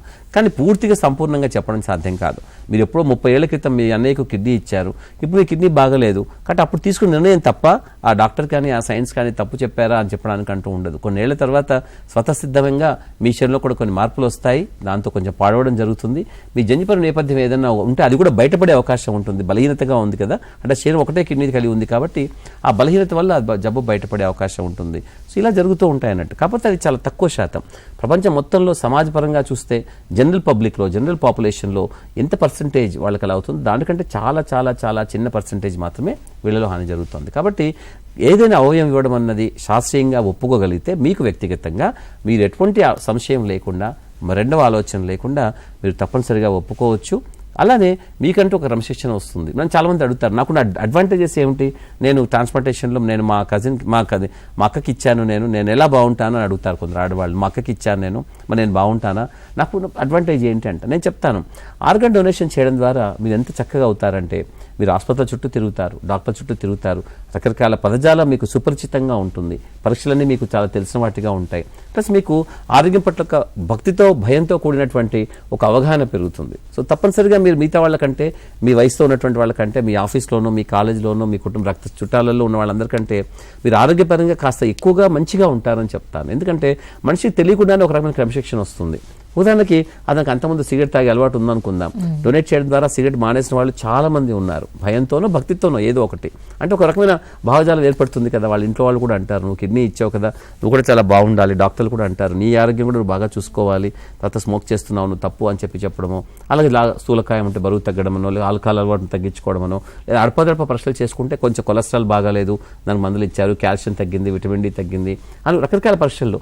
బహుశా అతను మామూలుగా ఇవ్వకుండా ఉండుంటే అతను ఇప్పుడు డాక్టర్ని సంప్రదించే అవకాశమే ఉండకపోవచ్చు అతనికి. కానీ ఇక్కడ ఈ పరిస్థితుల్లో అతను డాక్టర్ దగ్గరికి వెళ్ళడము, సుపరిచితమైనటువంటి ఆ వాతావరణం తనకి కొంచెం గవగాన పెంచడంతో వాళ్ళు చాలా ఆరోగ్యంగా ఉంటారు. సైన్స్ ఇది కూడా చెప్తోంది, ఎవరైతే కిడ్నీ ట్రాన్స్ప్లాంటేషన్ చేశారో వాళ్ళు మిగతా వాళ్ళందరికంటే కూడా ఆ వయసుతో ఉన్నటువంటి వాళ్ళకి 30 ఏళ్ళు 40 ఏళ్ల తర్వాత వాళ్ళకంటే కూడా వీళ్ళు చాలా మంచి ఆరోగ్య పరిస్థితులు ఉన్నట్టుగా మనకు తెలిసింది. కాబట్టి అవయవదానం చేయడం అన్నది మీకు అట్టే పెద్ద కష్టం జరగదు, నష్టం లేదు.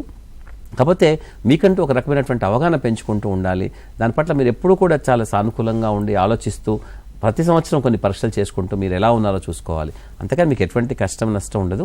దాదాపుగా అవయవదానం చేద్దామని వచ్చిన వాళ్ళు 99% మంది చాలా బాగుంటారు. ఏదో అడపదడప ఒకరు లేదా ఇద్దరు మాత్రమే. అయినా ఇంతకుముందు చెప్పినట్టుగా మనిషి సంపూర్ణంగా ఆరోగ్యవంతుడు ఏమీ కాదు. సంపూర్ణంగా ఆరోగ్యం కావాలి అనుకుంటే మనకి ఇంకెవరు దొరకరు కూడా. మన కిడ్నీ కొంచెం చిన్న లోటుపాట్లు ఉంటాయి, చాలా చిన్నవి. ఎటువంటి అంటే అవయవదానం చేయడం ద్వారా మీకు హాని జరిగినటువంటి అత్యంత సూక్ష్మమైనటువంటి లోటుపాట్లు అవి. అవునంతకాలం మీకు ఎటువంటి హాని జరగదు. పెద్ద పెద్ద ఉంటే మీరు ఎట్లాగో డాక్టర్ మిమ్మల్ని ఒప్పుకోడు మీకు తీసుకోవడానికి. ఎక్కడైనా ఎవరైనా పొరపాటున ఊహించకుండా గుర్తించకుండా మీకు గుర్తించకుండా వాళ్ళకి మీకు అవయవదానం చేస్తే అది వేరే విషయం. అప్పుడు కొంచెం మీ కష్టాలు వస్తాయి. ఎందుకంటే ట్రాన్స్ప్లాంటేషన్ చేసుకున్న తర్వాత కొన్ని సంవత్సరాల తర్వాత చాలా తక్కువ పీరియడ్లో 5 ఏళ్ళకి 7 ఏళ్ళకి ఇచ్చిన వాళ్ళకు కూడా కొన్ని కష్టాలు జరగడం మేము చూసాం. కాబట్టి అది చాలా తక్కువ చిన్న ఫ్రాక్షన్ అది. కాబట్టి చాలా జాగ్రత్తలు తీసుకుంటారు డాక్టర్లు ఎప్పుడు కూడా. మీరు భయపడాల్సిన అవసరం ఏమీ లేదు. అవయవదానం మళ్ళీ నేను చెప్తున్నాను, మీ కుటుంబ సభ్యుల్లో ఉన్నప్పుడు వాళ్ళు మాత్రమే, ప్రపంచం మొత్తానికి అనక్కర్లేదు. బ్రతికి ఉండగా మీరు మీ అవయవాలు డొనేట్ చేయాలనుకుంటే తప్పనిసరిగా అది మీ కుటుంబ సభ్యులకు ఇవ్వడం మాత్రమే సాధ్యమవుతుంది. వేరే వాళ్ళకి స్నేహితులకు ఇచ్చాను, చుట్టాలకు ఇచ్చాను, నా ఫ్రెండ్కి ఇచ్చాను, ట్రైన్లో పోతే పరిచయం అయ్యాడు కాబట్టి నేను ఇచ్చాను, ఇట్లాంటివన్నీ చెప్పడానికి అంటూ ఉండదు.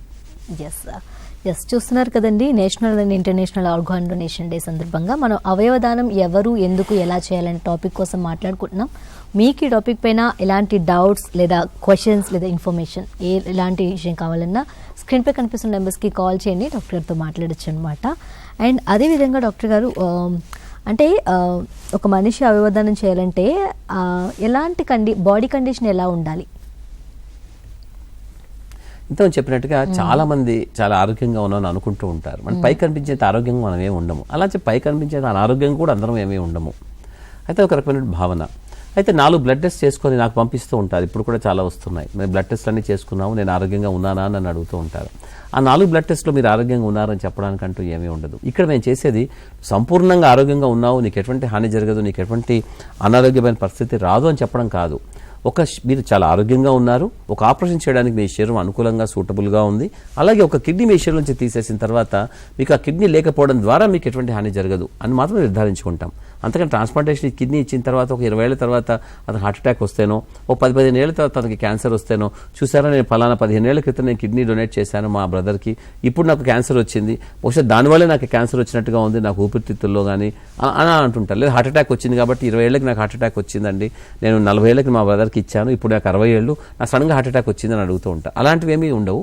అలాంటివన్నీ ముందు చెప్పడము, ప్రిడిక్ట్ చేయడము సాధ్యం కాకుండా ఇప్పుడు ఇంతమంది చెప్పినట్టుగా వాళ్ళు చాలా వరకు ఆరోగ్యంగా ఉంటారు. ఈ కిడ్నీ ట్రాన్స్ప్లాంట్ చేయాలంటే లైక్ మనం ముందుగా చూసేది బ్లడ్ గ్రూప్ మ్యాచ్ అవ్వాలి తప్పకుండా. ఇంకేమన్నా ఉన్నాయా? బ్లడ్ గ్రూప్ తో పాటుగా వాళ్ళకి కిడ్నీ యొక్క పనితన సూచిక కొన్ని పరీక్షలు చేస్తాము. అంటే రక్త పరీక్ష, మూత్ర పరీక్షలు తప్పకుండా ఉంటాయి.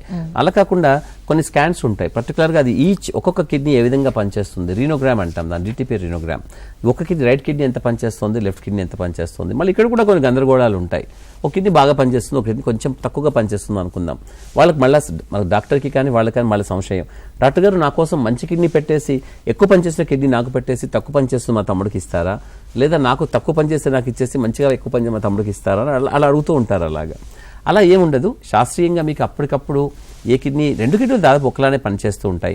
అక్కడ పనిచేసే స్కాన్లో ఉండే నెంబర్లు కొంచెం డిఫరెంట్గా ఉన్నప్పటికీ కూడా దాదాపుగా 2 కిడ్నీలు కూడా బాగా పనిచేస్తాయి. కాబట్టి ఏది అతనికి ఆపరేషన్ చేయడానికి అనువుగా ఉండి అతని శరీరంలో బొద్దికగా పెట్టడానికి ఏ విధంగా సూట్ అవుతుందని చెప్పి దాని ఆధారంగా కొన్ని నిర్ణయాలు ఉంటాయి. కాబట్టి 2 కిడ్నీలు బాగుండడం అనేది మాత్రం ప్రాథమిక సూత్రం. 2 కిడ్నీలు సంపూర్ణంగా బాగలేకపోతే మాత్రం మీరు కిడ్నీ ట్రాన్స్ప్లాంటేషన్లో కిడ్నీ డొనేట్ చేయడానికి కుదరదు. 2 కిడ్నీలు సంపూర్ణంగా, 2 కిడ్నీలు కూడా పూర్తిగా బాగుండాలి. అలాంటి వాళ్ళకి ఇంకే జబ్బులు కూడా ఉండకూడదు, షుగర్లు కానీ బీపీలు కానీ. ఎందుకంటే షుగర్ కానీ బీపీలు కానీ కొన్నేళ్ల తర్వాత కిడ్నీలు పాడు చేసే అవకాశం ఉన్నటువంటి జబ్బులు. అంటే షుగర్ వచ్చిన వాళ్ళకి 5-10 ఏళ్ల తర్వాత కిడ్నీలో తప్పకుండా మార్పులు వస్తున్నాయి. ఇప్పుడైతే మేము షుగర్ మొదలైన 2-3 ఏళ్ళకి మేము చూస్తున్నాం. పాతకాలంలో అయితే కనీసం 20-30 ఏళ్ళు ఉండేవాళ్ళు. 25-30 ఏళ్ల నుంచి నాకు షుగర్ ఉందండి, ఇప్పుడు ఏదో తేడా వచ్చా అనేవాళ్ళు మాకు ఇప్పుడు ఉన్నారు 70-80లో.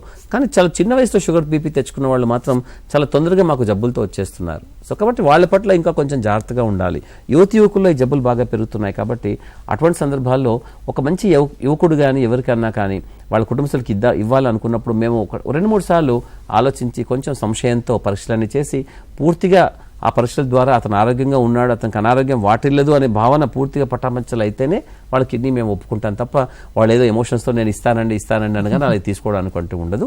వాళ్ళు సంపూర్ణ ఆరోగ్యవంతులు ఉండాలి. నాకు కొంచెమే బీపీ కదండి అంటారు, కొంచెం ఈ మధ్య షుగర్ వచ్చిందండి నేను కంట్రోల్ పెట్టుకుంటానండి అంటారు. అలా ఉండదు. ఎందుకంటే షుగర్ ఉన్నటువంటి వాళ్ళకి కిడ్నీ తర్వాత ఎప్పుడైనా ఒకటే కిడ్నీ ఉన్నప్పుడు అది బాగా అలసిపోయి బాగా పాడైపోయే అవకాశం ఉంటుంది. కాబట్టి షుగర్ ఉన్న వాళ్ళు ఏ రూపంలో కూడా కిడ్నీ ఇవ్వడానికి అంటూ ఉండదు. రెండవది బ్లడ్ ప్రెషర్ అధికంగా ఉంటే, బ్లడ్ ప్రెషర్ అధికంగా ఉన్నవాళ్ళు వాళ్ళకి ఆరోగ్యంగా లేదని, అంటే బ్లడ్ ప్రెషర్ ఎక్కువగా ఉండడం అనేది కిడ్నీ యొక్క అనారోగ్య పరిస్థితికి ఒక చిన్న సూచిక. అంటే కిడ్నీ పాడైందని చెప్పడం నా ఉద్దేశం కాదు. కిడ్నీ అంత బ్రహ్మాండంగా లేదు, అంత ఆరోగ్యంగా లేదు, లేదా మీరు దానికి ఏదైనా పద్ధతితో దాన్ని పాడు చేసే అవకాశం ఉంటే మాత్రం అది దొరికిపోతుంది, జాగ్రత్త అని ఒక భావన బ్లడ్ ప్రెషర్ ఉండడం అంటే. సో కాబట్టి బ్లడ్ ప్రెషర్ ఉన్న వాళ్ళలో కూడా మనం తీసుకోము. కొన్ని సందర్భాల్లో మాత్రం కేవలం ఒక టాబ్లెట్తో చాలా చక్కగా కంట్రోల్ అవుతున్న బ్లడ్ ప్రెషర్ ఉంటే అప్పుడు మనం ఒప్పుకుంటాం. అలాగే దీర్ఘకాలిక వ్యాధులు ఏవి ఉండకూడదు. ముఖ్యంగా వాళ్ళకి పెద్ద చాలా కాలంగా వాళ్ళకి లివర్ బాగాలేదు, ఊపిరితిత్తులు బాగాలేదు, వాళ్ళకి అటువంటివి ఉండకూడదు. అలాగే చిన్న చిన్న జబ్బులు అయితే పర్వాలేదు, ఒక థైరాయిడ్ ప్రాబ్లమ్స్ ఉన్నాయి, వాళ్ళకి ఏదో చిన్న ప్రాబ్లమ్స్ ఉన్నాయి, అలాంటి వాటికి పర్వాలేదు. కానీ పెద్ద జబ్బులు ఉంటే మాత్రం ఏదైతే జబ్బు పెద్దగా వాళ్ళ కొన్నేళ్ల తర్వాత వాళ్ళకి పెద్ద పెనుముప్పులా పరిణమిస్తుందో అటువంటి జబ్బులు ఉంటే మాత్రం ఆ క్షణంలోనే మనం వాళ్ళని డోనర్గా ఒప్పుకోవడానికి కుదరదు. సో కాబట్టి ఇచ్చేవాళ్ళని ఒక ఆరోగ్య పరిస్థితి మాకు అత్యంత ప్రధానమైనటువంటిది. ఎందుకంటే కిడ్నీ ఇచ్చేవాళ్ళు కేవలం వాళ్ళు మానసికంగా చాలా చాలా అద్భుతమైనటువంటి వ్యక్తులు మాత్రమే కాదు, వాళ్ళ ఆరోగ్యాన్ని బాగా చూసుకోవడం అనేది శాస్త్రీయంగా కానీ నైతికంగా కానీ మాకు కూడా చాలా అవసరం అవుతుంది. కాబట్టి ట్రాన్స్ప్లాంటేషన్లో డోనర్ అనేవాడు చాలా చాలా ముఖ్యం. అతనికి ఎటువంటి హాని జరగకూడదు. ఒక డోనార్కి కిడ్నీ ఇచ్చిన తర్వాత అతని కిడ్నీ ఫెయిల్ అవడమో లేకపోతే అతనికి కిడ్నీ ఇచ్చే సర్జరీ ఆపరేషన్ టైంలో వాళ్ళకి హాని జరగడం అన్నది మాకు చాలా కష్టంగా ఉంటుంది. అదృష్టవశాత్తు ఇప్పటిదాకా ఎన్నడూ అటువంటి సంఘటనలు మన భారతదేశంలో కానీ ఎక్కడా జరగలేదు. అనగా సైన్స్ ఎంత చక్కగా మిమ్మల్ని చాలా జాగ్రత్తగా గుర్తించి మిమ్మల్ని విశ్లేషించి మీరు కిడ్నీ ఇస్తే మీకు ఎటువంటి హాని జరగదు అని ఒక నిర్ణయానికి వచ్చిన తర్వాత మాత్రమే కిడ్నీ ట్రాన్స్ప్లాంటేషన్లో మిమ్మల్ని డోనర్గా ఒప్పుకుంటారు. ఎస్. అండ్ అదే విధంగా అంటే ఇప్పుడు ఎక్కువగా కిడ్నీ అంటే మన రిలేటివ్స్ నుంచి అలా తీసుకుంటాం. ఇప్పుడు ఎక్కువగా మనం చూసేది ఒక మనిషి చనిపోయిన తర్వాత ఈ ఆర్గాన్ డొనేషన్ అనేది ఎక్కువ జరుగుతుంది. సో ఇది మనిషి చనిపోయిన తర్వాత ఎన్ని రోజులు అవి పాడవకుండా ఉంటాయి? ఇంతకుముందు నేను చెప్పినట్టుగా మనిషి చనిపోయిన తర్వాత అన్న పదం ఉండాలి, జీవన్ మృతుడై ఉండాలి, అతను బ్రెయిన్ డెడ్ అని ఉండాలి. వాళ్ళు ముఖ్యంగా వీళ్ళ రోడ్డు మీద ఎక్కడ యాక్సిడెంట్ చనిపోయాడండి, ఒక ఈరోజు పొద్దున చనిగిందండి అని సాయంత్రం ఫోన్ చేస్తారు. పొద్దున చనిపోయి అక్కడ చిన్న గవర్నమెంట్ ఆసుపత్రులు పెట్టారండి అతన్ని అంటే అతను అప్పుడు ఆల్రెడీ అతను చనిపోయిన వ్యక్తి, మృతజీవి. అతని శరీరంలో ఉన్న కణజాలంలో జీవం ఉండదు. అటువంటి జీవాన్ని మనం లేని పదార్థాలను మనం తీసుకోలేము కదా. సో కాబట్టి అతను జీవం ఉన్నటువంటి శరీరంలో అవయవాలు ఉండాలి. కానీ జీవం ఉండడం అంటే ఏమిటి? గుండె కొట్టుకుంటూ ఉండాలి. గుండె కొట్టుకుంటే జీవం ఉన్నట్టే. కానీ మాత్రం జీవి ఎలా మృతి చెందినట్టు ఎలా అనుకుంటాము? బ్రెయిన్ అని ఇంకో పెద్ద అవయవం ఉంటుంది కదా మనకి, అది పూర్తిగా పనిచేయకుండా ఉండాలి. అలానే బ్రెయిన్ డెడ్ అంటాం, అంటే మృతజీవి అయి ఉండాలి అతను. అటువంటి శరీరంలోంచి మనం తీసుకోవడం అనేది మనం చేస్తాము. ఇప్పుడు మొన్న ఆపరేషన్ ఎక్కడో యాక్సిడెంట్ జరిగిందండి, అక్కడే రోడ్డు మీద చనిపోయాడు, అతను ఆసుపత్రి తీసుకొచ్చి అతను అవయవాలు తీసుకుంటారంటే అతను అవయవాలు తీసుకోవడానికి కుదరదు. అలా ఉంటుంది. సో కాబట్టి ఎవరు ఇవ్వాలి ఎవరు ఇవ్వకూడదని కూడా మనకు కొన్ని సూత్రాలు ఉంటాయి. ఇప్పుడు కొన్ని సందర్భాల్లో డొనేషన్ ఆఫ్టర్ కార్డియాక్ డెత్ అంటాం, అంటే జస్ట్ గుండె అప్పుడే ఇంటెన్సివ్ కేర్లో డాక్టర్ల పర్యవేక్షణలో ఈ కిడ్నీ అవయవాలు ఇచ్చే వాళ్ళందరూ కూడా డాక్టర్ల పర్యవేక్షణలో ఇంటెన్సివ్ కేర్లో ఉన్నటువంటి వాళ్ళు. ఎక్కడో రిమోట్ ఏరియాలో అలా చనిపోయి పడిపోతే అతను మేము తీసుకొస్తామండి ఇతను అవయవాలు తీసుకోండి అంటే అలా కుదరదు. అలాగా కాకుండా కొన్ని సందర్భాల్లో అవయవదానం అనే పదానికి ఇంకోటి శరీరదానం అని కూడా ఒకటి ఉంటుంది. చాలా మంది కన్ఫ్యూజ్ అవుతూ ఉంటారు ఈ రెండు పదాల మధ్య కూడా. శరీరదానం అన్నది భిన్నమైనటువంటిది. ఒక 80-85 ఏళ్ల వృద్ధురాలు ఎవరైనా చనిపోతూ నేను చనిపోయిన తర్వాత నా శరీరాన్ని మీకు సైన్స్ కోసం కానీ రీసెర్చ్ కోసం కానీ ఇస్తూ ఉంటాను, లేదా మెడికల్ కాలేజీలో స్టూడెంట్స్ ఎవరైనా ఉంటే వాళ్ళకి నా శరీరాన్ని దానంగా ఇస్తాను, వాళ్ళు పరిశోధనలు చేసుకోవచ్చు అని చెప్తూ ఉంటారు. చాలామంది అలా చేస్తారు. మనకి కాళోజీ నారాయణరావు గారు ఉన్నారు, ప్రముఖ కవి, తెలంగాణ కవి. వారు అలాగే శరీరదానం చేసినటువంటి వారు. ఒకనొక ప్రముఖ సినీ నటి ఉన్నారు అంజలీదేవి, ఒకనొక కాలంలో పెద్ద సినీ నటి. ఆవిడ కూడా శరీరాన్ని ఖననం చేయడానికి ఒప్పుకోలేదు వాళ్ళు. ఆమె కేవలం శరీర అవయవదానం చేశారు చెన్నైలో. ఇలాంటి వాళ్ళు కొంత ప్రముఖులు కూడా ఉన్నారు. అయితే వీళ్ళకంటూ ప్రత్యేక సంస్థలు కూడా ఉన్నాయి. వాళ్ళు శరీరాన్ని తీసుకువెళ్ళిన తర్వాత వాళ్ళకు మెడికల్ రీసెర్చ్ కోసం కానీ లేదా మెడికల్ కాలేజ్ స్టూడెంట్స్ డిసెక్షన్ నేర్చుకోవడానికి వాళ్ళకు ఉపయోగపడే విధంగా శరీరాన్ని ఇస్తారు. అది శరీర దానము. ఇక్కడ అవయవాలు అనేది బ్రతికున్న శరీరంలోంచి వచ్చేవి లేదా జీవన్మృతుడైన వ్యక్తి శరీరంలోంచి తీసినటువంటి అవయవాలు మాత్రమే మనం డొనేట్ చేయడం దాని గురించి మనం ప్రస్తావిస్తూ ఉన్నాం. సో కాబట్టి సంపూర్ణ ఆరోగ్యవంతుడైనటువంటి వ్యక్తి కుటుంబ సభ్యుల కోసం అవయవాలు ఇవ్వవచ్చు. అలాగే ఇంటెన్సివ్ కేర్లలో బ్రెయిన్ డెడ్గా జీవన్మృతుడిగా ఉన్నటువంటి వ్యక్తి తన అవయవాలు అన్నీ కూడా 11 భాగాలుగా తను ఎవరికైనా ఇవ్వడానికి అర్హుడై ఉంటాడు. ఓకే. అండ్ అదేవిధంగా డాక్టర్ గారు, ఒక వ్యక్తి ఆర్గాన్ మరో వ్యక్తికి మనం అమర్చినప్పుడు అది సెట్ అవ్వడానికి ఎన్ని డేస్ పడుతుంది?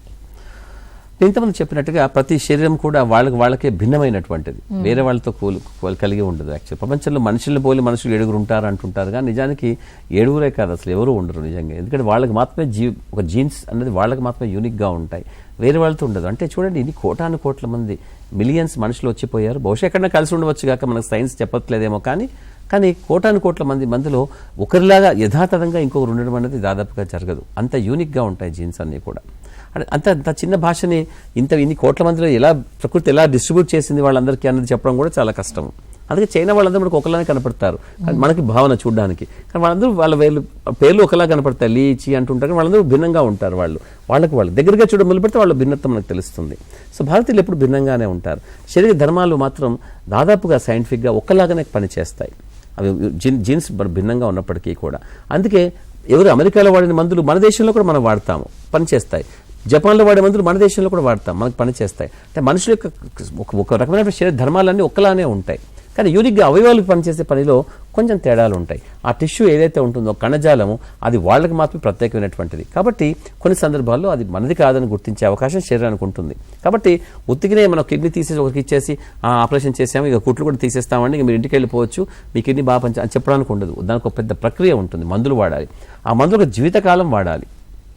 అంటే ఎన్నేళ్ళు బతికితే ఒకరోజు ఎప్పుడైనా పొరపాటున మందులు కొన్ని రోజులు మానేశారా ఇంకా కిడ్నీ కానీ అవయం కానీ పోతుంది. అది ఏదైనా కావచ్చు, ఊపిరితిత్తులు కావచ్చు, లివర్ కావచ్చు, గుండె కావచ్చు, కిడ్నీ కావచ్చు, ఈ అవయవాలు ఏదైనా కూడా తిరిగి రిజెక్ట్ అవ్వబడతాయి. దీన్ని మనం రిజెక్షన్ అంటూ ఉంటాం. అది కొన్ని సందర్భాల్లో చాలా సడన్గా ఉన్నపడంగా ఒక్కసారి పెద్ద మీద పడ్డట్టుగా అవుతుంది, అక్యూట్ రిజెక్షన్ అంటాము. కొన్ని సందర్భాల్లో అది చాలా నిశ్శబ్దంగా నెమ్మదిగా జరుగుతూ ఉంటుంది, దాన్ని క్రానిక్ రిజెక్షన్ అంటూ ఉంటాం. ఏదో ఒక సందర్భంలో కిడ్నీ బాగా పనిచేయకపోతే ఇక నెమ్మదిగా పాడైపోతూ అది కూడా పాడైపోతుంది. కొన్నేళ్ల తర్వాత అది అలసిపోయినట్టుగా అవుతుంది. ఒక మనిషి యొక్క యథాతథంగా అచ్చుగుద్దినట్టుగా ఇంకొకరి శరీర ధర్మంలో అర్థం చేసుకొని వాళ్ళ శరీరంలో ఒదిగిపోయి చక్కగా పనిచేయడం అన్నది అంత సులభమైనటువంటి విషయం కాదు ప్రకృతిలో. నిజానికి ప్రకృతి ధర్మాన్ని మనం శాసిస్తున్నాము, ప్రకృతి ధర్మాన్ని మనం త్రోసిరాజని లేదు, నేను చెప్తున్నాను సైన్స్ నువ్వు వినాలని చెప్తున్నాం. అది ఎలా వింటుంది శరీరము? అంత సులభం కాదు. కాబట్టి దాన్ని మసిపూసి మారేడుకాయ చేసినట్టుగా, దాని కళ్ళ ముందు గంతలు కట్టినట్టుగా మనం కొన్ని మందుల ద్వారా చేస్తున్నాం. అది అంటే మందులు తీసుకోవాలి, మందులు మనం ఆపేసామా అది మళ్ళీ తిరిగి గుర్తిచ్చేస్తుంది, రిజెక్ట్ అవుతుంది. కాబట్టి అలానే కొన్నేళ్ల తర్వాత మందుల ప్రభావం కూడా తగ్గిపోతుంది. అప్పటికి కిడ్నీ అవయవాలు అలసిపోతాయి. కిడ్నీ అలసిపోతుంది అని చెప్తాను, నీ కిడ్నీ అలసిపోయింది పనిచేసి, నీకు అనుగుణంగా పనిచేయాల్సి వచ్చింది. ఎందుకంటే నువ్వు తన వ్యక్తివి కాదు, నీ అనుగుణంగా పనిచేసినప్పుడు కాలక్రమేణా అది నెమ్మదిగా గుర్తించి ఇతను కాదు నా ఒరిజినల్ బాస్, ఇతను కాదు, ఇతను వేరే శరీరంలో ఉన్నాను అనుకుని కొంచెం అలసిపోయే అవకాశం ఉంటుంది. కాబట్టి శాస్త్రీయంగా 100కి 100 అంటూ గొప్ప అంటూ ఎప్పటికీ జరగదు. కాబట్టి చాలామందికి మేము బాగా చేసే ఆలోచన మాలో ఉన్నదాన్ని మీరు గుర్తించాలి తప్ప దానికి కేవలం మీకున్నట్టు అవుట్కమ్ చాలా బాగా బ్రహ్మాండంగా ఉంది, నాకు కిడ్నీ ట్రాన్స్ప్లాంట్ చేసిన తర్వాత నేను 40 ఏళ్ళు బతికితేనే ఈ డాక్టర్ని చాలా మంచివాడు అంటాను. మీరు మంచివాడు చెడ్డవాడు అన్నది పక్కన పెట్టేయండి, కానీ అలాంటి భావనతో చేయడానికి ఉండదు. అక్కడ శాస్త్రీయంగా మీరు ఎంత బాగా సైన్స్ ఉపయోగించుకోగలిగారు, ఎంత మంచి భావనతో వాళ్ళు పనిచేయగలిగారు అనే దాన్ని మాత్రమే మీరు గుర్తించాల్సిన అవసరం ఉంటుంది. సో కాబట్టి ట్రాన్స్ప్లాంటేషన్ 100కి 100% చాలా అద్భుతమైందని చెప్పడం కొన్ని సందర్భాల్లో మాకు చాలా ఎందుకు కష్టమవుతుందంటే, మొదటి సంవత్సరంలో 100 మందిలో 1 లేదా 2 కష్టపడతారు. ఆ తర్వాత 5 ఏళ్లలో దాదాపు 20-25 మంది దాకా కష్టపడే అవకాశం ఉంటుంది. అంటే చూడండి, 5 ఏళ్లలో 75% మంది చాలా ఆరోగ్యంగా ఉంటారు, ఒక 20% మంది ఆరోగ్యంగా ఉండే అవకాశం ఉండదు. అందులో 10-15 మంది చనిపోయి కూడా ఉంటారు, లేదా ఒక 7 మంది లేదా 10 మంది కిడ్నీ అవయవాన్ని పాడు చేసుకొని ఉంటారు మళ్ళీ ఇంకో విధంగా కూడా, చనిపోకపోయినా కూడా. అంటే అలాంటి ప్రక్రియ జరుగుతూ ఉంటుంది కూడా. కాబట్టి ఇది పూర్తిగా సంపూర్ణంగా 100కి 100% అద్భుతమైంది. కాబట్టి ఇక ట్రాన్స్ప్లాంటేషన్ చేసుకుని డాక్టర్కి మళ్ళీ ఇక వస్తానని చెప్పక్కర్లేదు, డాక్టర్కి దండం పెట్టేసి ఫీజు కట్టేసి నేను ఇంటికి వెళ్ళిపోతాను, మళ్ళీ డాక్టర్ మొహం చూడక్కర్లేదు అనుకోవడానికి ఉండదు. దాదాపుగా వీళ్ళందరూ మళ్ళీ తిరగాల్సి వస్తుంది, మందులు వాడాల్సి వస్తుంది, మందులు మార్చాల్సి వస్తుంది, మందుల డోసులు పెంచాల్సి వస్తుంది, తగ్గించాల్సి వస్తుంది. అనేక కాంప్లికేషన్స్ ఈ మందుల ద్వారా మీకు వస్తూ ఉంటాయి. వాటి డాక్టర్లు నిర్ధారించి మందులు చేస్తూ ఉంటారు, లేదా మీ శరీరంలో వేరే మార్పులు జరుగుతూ ఉంటాయి. ఆ మార్పులు మీ అవయవానికి కానీ మీకు కానీ హాని జరగకుండా చూడడం కోసం మరిన్ని పరీక్షలు, మరిన్ని మందులు వాడుతూ ఉంటారు. కొన్ని ఏళ్ల వరకు దాదాపుగా డాక్టర్ చుట్టూ తిరగాల్సిన అవసరం ఉంటుంది. ట్రాన్స్ప్లాంటేషన్ అంటే పెద్ద ప్రక్రియ చేసుకొని నాకు అంతా బాగుంది అని అనుకునే వాళ్ళు ఉంటారా అంటే ఆశ్చర్యంగా మన సమాజంలో ఉంటారు కూడా. అంటే మందులు వేసుకోవాల్సిన కర్మ నాకెందుకు పట్టింది అనుకొని బోరు కొట్టి మందులు ఆపేశాను అనే వాళ్ళు కూడా మనకు ఉంటారు. మీరు ఆశ్చర్యపోతారు, అంతదానికి ఇతను ఎందుకు డాక్టర్ వెంటపడి ఆపరేషన్ చేసుకున్నాడు. నిన్నటికి నిన్న నేను ఒక పేషెంట్ని బాగా తిట్టాను కూడా. మందులు వేసుకోవడానికి వాళ్ళకి అర్థమే కావట్లేదు, ఏ వేసుకుంటారులే మందులు అనుకుంటున్నారు. అలా చేయడం చాలా తప్పు. అలాంటి భావన లేనప్పుడు ట్రాన్స్ప్లాంటేషన్ చేసుకోవడం కూడా చాలా తప్పు. సో ట్రాన్స్ప్లాంటేషన్ చేయించుకోవడానికి మీరు కృతనిష్ఠులై ఉన్నప్పుడు దానికి సంబంధించిన క్రమశిక్షణ ఏంటో మీరు యథాతథంగా దాన్ని డాక్టర్ దగ్గర నుంచి మీరు అలవర్చుకోవాలి. ఆ డాక్టర్ చెప్పాలి. ఒక పెద్ద సిస్టమ్ ఉంటుంది ప్రతి ఆసుపత్రిలో కూడా, కోఆర్డినేటర్స్తో సహా. అదంతా మీరు భావజాలం మీరు పుణికిపుచ్చుకోవాలి వాళ్ళ నుంచి. మీరు ఇంట్లో యథాతథంగా దాన్ని మీరు ప్రాక్టీస్ చేయాల్సిన అవసరం ఉంటుంది. అప్పుడు ట్రాన్స్ప్లాంట్ చేసుకునే వాళ్ళు చాలా బాగుంటారు. ఇక్కడ ఒక వ్యక్తి గురించి నేను చెప్పటం లేదు, ఒక కుటుంబం గురించి చెప్తున్నాను. ఎవరైతే కుటుంబ సభ్యులు అతనికి చాలా చక్కటి సహకారం అందిస్తారో, ఒక ట్రాన్స్ప్లాంట్ చేసుకున్న వాళ్ళు, ఒక తండ్రినా తల్లినా, ఫాదర్ కాదు మదర్ కాదు, ఒక అక్కనా చెల్లెలా తమ్ముడా అని కాదు, భార్య కానీ భర్త కానీ ఎవరైనా వాళ్ళ కుటుంబంలో ఉన్నటువంటి వాళ్ళు మార్చుకున్న తర్వాత వాళ్ళ కుటుంబ సభ్యుల యొక్క సహకారం చాలా బాగా కావాలి. ప్రతిదానికి కేవలం సైన్స్ 4 మందులు అంటే కుదరదు. నేను మందులు వేసుకున్నాను కదండి, బాగానే ఉన్నాను, అయినా కిడ్నీ ఎందుకు పాడవుతుంది అని అడుగుతూ ఉంటారు. అక్కడ అదొకటే కాదు, శారీరకంగా మీరు ఎంత బాగా క్రమశిక్షణతో ఉన్నారు అని. చాలామందికి ఒక చిన్న శాతానికి కుటుంబ సభ్యుల సహకారం అంత గొప్పగా ఉండదు. ఇంట్లో అందరూ ఒకే రకమైన జ్ఞానాన్ని కలిగి ఉండరు. కుటుంబ సభ్యులు వాళ్ళకి ప్రేమ ఉంటుంది కానీ వాళ్ళకి ఒక మంచి సరైన అవగాహన ఉండదు, జ్ఞానం కూడా ఉండదు. మేము ఫలానా మందు ఈ డోస్ తగ్గించాము అని చెప్తాము, వాళ్ళ మదర్ ఉంటుంది, ఆవిడ పెద్ద అర్థం కాదు. హలో హలో సార్, నమస్తే అండి, మీ పేరు? నా పేరు చెప్పాను కదా మేడం, ఇప్పటికే టైం అయిపోయింది, 5 అయిపోతుంది, కార్యక్రమం అయిపోద్దని దీంతో పర్లేదు చెప్పండి, పర్లేదు అవయవదానం గురించి డాక్టర్ గారు చెప్తున్నట్టు కొంచెం మాట్లాడండి, డాక్టర్ గారితో మాట్లాడండి. మాది శ్రీకాకుళం జిల్లా వజ్రకుత్తూరు మండలం అమలపాడు నుండి మాట్లాడుతున్నానండి. నేను సీనియర్ ఆర్ఎంపీ డాక్టర్ని. ఓకే, డాక్టర్ గారు మాట్లాడుతున్నారు కదా, అవయవదానం గురించి మాట్లాడాలని. చెప్పండి, మీ ప్రశ్న ఏంటో అడగండి. మరేం లేదండి, ఇప్పుడు నేను చనిపోయిన తర్వాత నా బాడీని మెడికల్ కాలేజ్కి ఇవ్వాలని అనుకుంటున్నాను అండి, నా శ్రీకాకుళం జిల్లా. ఓకే, చేయొచ్చు, తప్పేమీ లేదు దాంట్లో. మీ ఆలోచన, మీ సదుద్దేశం చాలా మంచిది. యాక్చువల్గా మీరు ఇందుకోసం మీరు మీ కుటుంబ సభ్యులకి మీ నిర్ణయాన్ని తెలియపరుస్తూ ఒక చిన్న లెటర్ వాళ్ళకి రాసి పెట్టండి. అలాగే కొన్ని సంస్థలు ఉన్నాయి, దాని శరీర దానం అంటూ ఉంటారు. మీరు ఏ మెడికల్ కాలేజీకి వెళ్ళి ఇద్దాం అనుకున్నారో వాళ్ళకు కూడా మీరు సూచనప్రాయంగా మీ అభిప్రాయం చెప్పవచ్చు. లేదా ఈ సంస్థలు ఏదైతే శరీర దానం కోసం వాళ్ళు కృషి చేస్తున్నాయో వాళ్ళకి మీ అడ్రస్ వాళ్ళకి చెప్పండి. మీ కుటుంబ సభ్యులకు కూడా మీ నిర్ణయం తెలియచేయండి. వాళ్ళందరూ మీరు మృతి చెందిన తర్వాత వారు మీ ఉద్దేశం ఏదైతే ఉందో దాన్ని సాకారం చేసే విధంగా వాళ్ళు ప్రవర్తిస్తారు. అలాగే వాళ్ళు కూడా తోడ్పడతారు.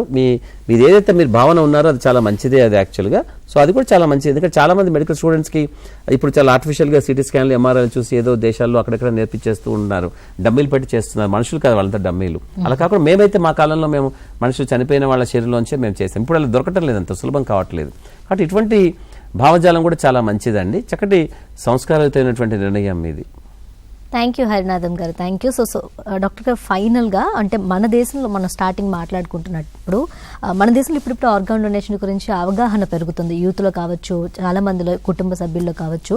అండ్ ఎందుకంటే కొంతమంది సెలబ్రిటీస్ దీనికోసం ప్రచారం చేయడం, పొలిటీషియన్స్ చేయడం.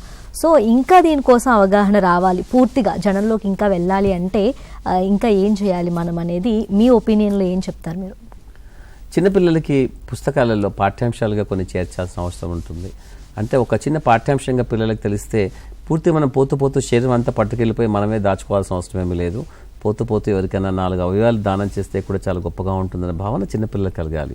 నేను ఒకటి చెప్తాను, మంచి సంస్కారమైన సమాజం కావాలనుకుంటే కేవలం 10-15 సంవత్సరాల లోపల, 15-16 సంవత్సరాల లోపల పిల్లల్లో మాత్రమే ఒక మంచి భావజాలాన్ని మనం ఇంజెక్ట్ చేయాల్సిన అవసరం ఉంటుంది. ఏ ఆలోచన మంచి అయినా కూడా మనం అక్కడి నుంచే మొదలు పెట్టాలి. ఒక 20 ఏళ్ళు 30 ఏళ్లలో మంచి అలవాట్లు ఎవరికి వచ్చే అవకాశం కూడా లేదు. ఎందుకంటే వాళ్ళు ఒక స్థితి వాళ్ళకి ఎస్టాబ్లిష్ అయిపోతుంది అప్పటికే. కాబట్టి పిల్లల్లో మనకి భావజాలం కలిగచేస్తే పెద్దగా అయిన తర్వాత వాళ్ళు చాలా మంచి గౌరవప్రదమైన పౌరులు అవుతారు. సో కాబట్టి పాఠ్యాంశాలుగా అవయవదానాన్ని ఒక పద్ధతిగా దాదాపుగా 8వ తరగతిలో కానీ 9వ తరగతిలో కానీ 10వ తరగతిలో కానీ పిల్లలకి వాళ్ళకి పాఠ్యాంశంగా చేరిస్తే చాలా మంచిది. అలాగే కొన్ని వర్క్షాప్స్ యూనివర్సిటీస్లో చేయాల్సిన అవసరం ఉంటుంది. యువకులు మన దేశానికి ఎప్పుడైనా వెన్నుముకే. వాళ్ళ ఆలోచన సరళిని బట్టి దేశం యొక్క అభివృద్ధి ఉంటుంది. సో వాళ్ళలో కూడా ఒక రకమైన భావజాలను కలిగించాలనుకుంటే వాళ్ళలో వర్క్షాప్స్ కలిగించాలి, వర్క్షాప్స్ చేయాలి యూనివర్సిటీస్లో. యూనివర్సిటీ లెవెల్లో కూడా దీని మీద డిస్కషన్స్ ఎప్పుడూ జరుగుతూ ఉండాలి. అలాగే ప్రత్యేకంగా ఇటువంటి ప్రోగ్రామ్స్ మీరు చేశారు. కుటుంబంలో ఎవరైనా కూడా కొంతమంది మాట్లాడుకుంటుండొచ్చు. వాళ్ళ కుటుంబంలో జబ్బులు ఉన్న వాళ్ళు ఉండాల్సిన అవసరం ఏమీ లేదు, జబ్బులు లేకున్నా కూడా వాళ్ళు మాట్లాడుకోవచ్చు. కేవలం జబ్బులు ఉంటే మాత్రం మాట్లాడుకోవాల్సిన అవసరం లేదు. ముఖ్యంగా ప్రజల్లో మనం ఒక రకమైనటువంటి శాస్త్రీయ దృక్పథాన్ని పెంపొందించాల్సిన అవసరం చాలా ఉంటుంది మన దేశంలో. మనం చిన్న వాటికి మనం చాలా లొంగిపోతాం. కరోనా కాలంలో కళ్ళు చుక్కలు వేస్తే లేచి కూర్చున్నాము అని చెప్పే దాన్ని చూస్తే వాళ్ళందరూ కళ్ళు చుక్కలు వేయించుకుందామని తిరిగారు. తప్పేం లేదు. అంటే ఏ పుట్టలో ఏ పాము ఉందో, ఏ చెట్టులో ఏ దేవుడు నిల్చున్నాడో అనుకోండి కొలిచే ప్రజలు మనం అందరం కూడా, తప్పేం లేదు దాంట్లో. కాకపోతే ఏంటంటే హాని చేయదు కదా అనేసి మనము ఒక అశాస్త్ర విధానాన్ని మనము ఒప్పుకోవడానికి ఉండదు. కాబట్టి ప్రతిదీ హాని చేయాల్సిన అవసరమే ఉండదు. కానీ నిశ్శబ్దంగా చేసే హాని, ఒక అజ్ఞానంతో వచ్చే హాని నిశ్శబ్దంగా ఉంటుంది, అది కనిపించదు. కాబట్టి శాస్త్రీయ దృక్పథాన్ని ప్రజలు పెంపొందించగలిగే ఉంటే అప్పుడు మనకి ఇంత డిస్కషన్ కూడా అవసరం ఉండదు. దాదాపుగా వాళ్లే మనకు అవయదానం గురించి ప్రతి ఒక్కరూ చెప్తారు. సో మనము బేసిక్ థింగ్స్ని మనం మార్చగలిగితే దాదాపుగా ఇటువంటి కష్టాలు, చెప్పాను కదా 5-10 ఏళ్ల తర్వాత సైన్స్ ఎంత బాగా పెరుగుతోందంటే, మందులు ఎంత బాగా వస్తున్నాయనంటే, మీరు ట్రాన్స్ప్లాంట్ చేసుకుంటే, మీరు మందులు వేసుకుంటే జీవితకాలానికి బాగుండే అవకాశం కూడా ఉండవచ్చు. కాబట్టి అది ఇవ్వాలి. అవయవం అంటే మనము ల్యాబొరేటరీ తయారు చేయలేము కదా. ఇప్పుడు మనం పిగ్స్లోంచి తీసిస్తున్నాం, మనకు వచ్చాయి పిగ్లోంచి, అంటే కొన్ని జంతుజాల నుంచి మనిషికి దగ్గరగా ఉన్నటువంటి జంతువులు పిగ్స్. కాబట్టి ఆ పందుల్లోంచి వచ్చిన ఒక చిన్న అవయాలు కొన్ని తీసి మనకు గుండె కానీ కిడ్నీ కానీ పెట్టారు, ఒక ఇద్దరికి మార్చారని కూడా వచ్చింది. అది వాళ్ళు ఎక్కువ రోజులు ఉండలేకపోయారు. కానీ శాస్త్రీయంగా వాళ్ళ భావన సరైందని చెప్పడానికి వాళ్ళు ఇద్దరు బతికారు కొన్ని వారాలు, నెలలు. సో కాబట్టి అటువంటి భావజాలం కొన్ని ప్రకృతి ధర్మాలకు విరుద్ధంగా అనిపించినప్పటికీ కూడా కొన్నేళ్ల తర్వాత బాగా వచ్చే అవకాశం ఉంటుంది. కాబట్టి ప్రజల్లో దీని గురించి అవగాహన కలగాలంటే ఒక్కొక్క దాని గురించి మనం తెలియజేయాల్సిన అవసరం ఉండదు. వాళ్ళకి శాస్త్రీయపరమైనటువంటి ఒక దృక్పథాన్ని ఏర్పరిస్తే చాలు. Thank you sir, thank you so much doctor గారు, చాలా చక్కగా వివరించినందుకు. ఎస్, చూసారు కదండి, చాలా చక్కగా డాక్టర్ గారు వివరించారు. సో అవేర్నెస్ ఇంకా పెరగాలని డాక్టర్ గారు కోరుకుంటున్నారు. మనందరం కూడా కోరుకోవాలి, దీనికోసం మనందరం కూడా కృషి చేయాలి. ఇది వాళ్ళ ఆరోగ్య మిత్ర. నమస్తే.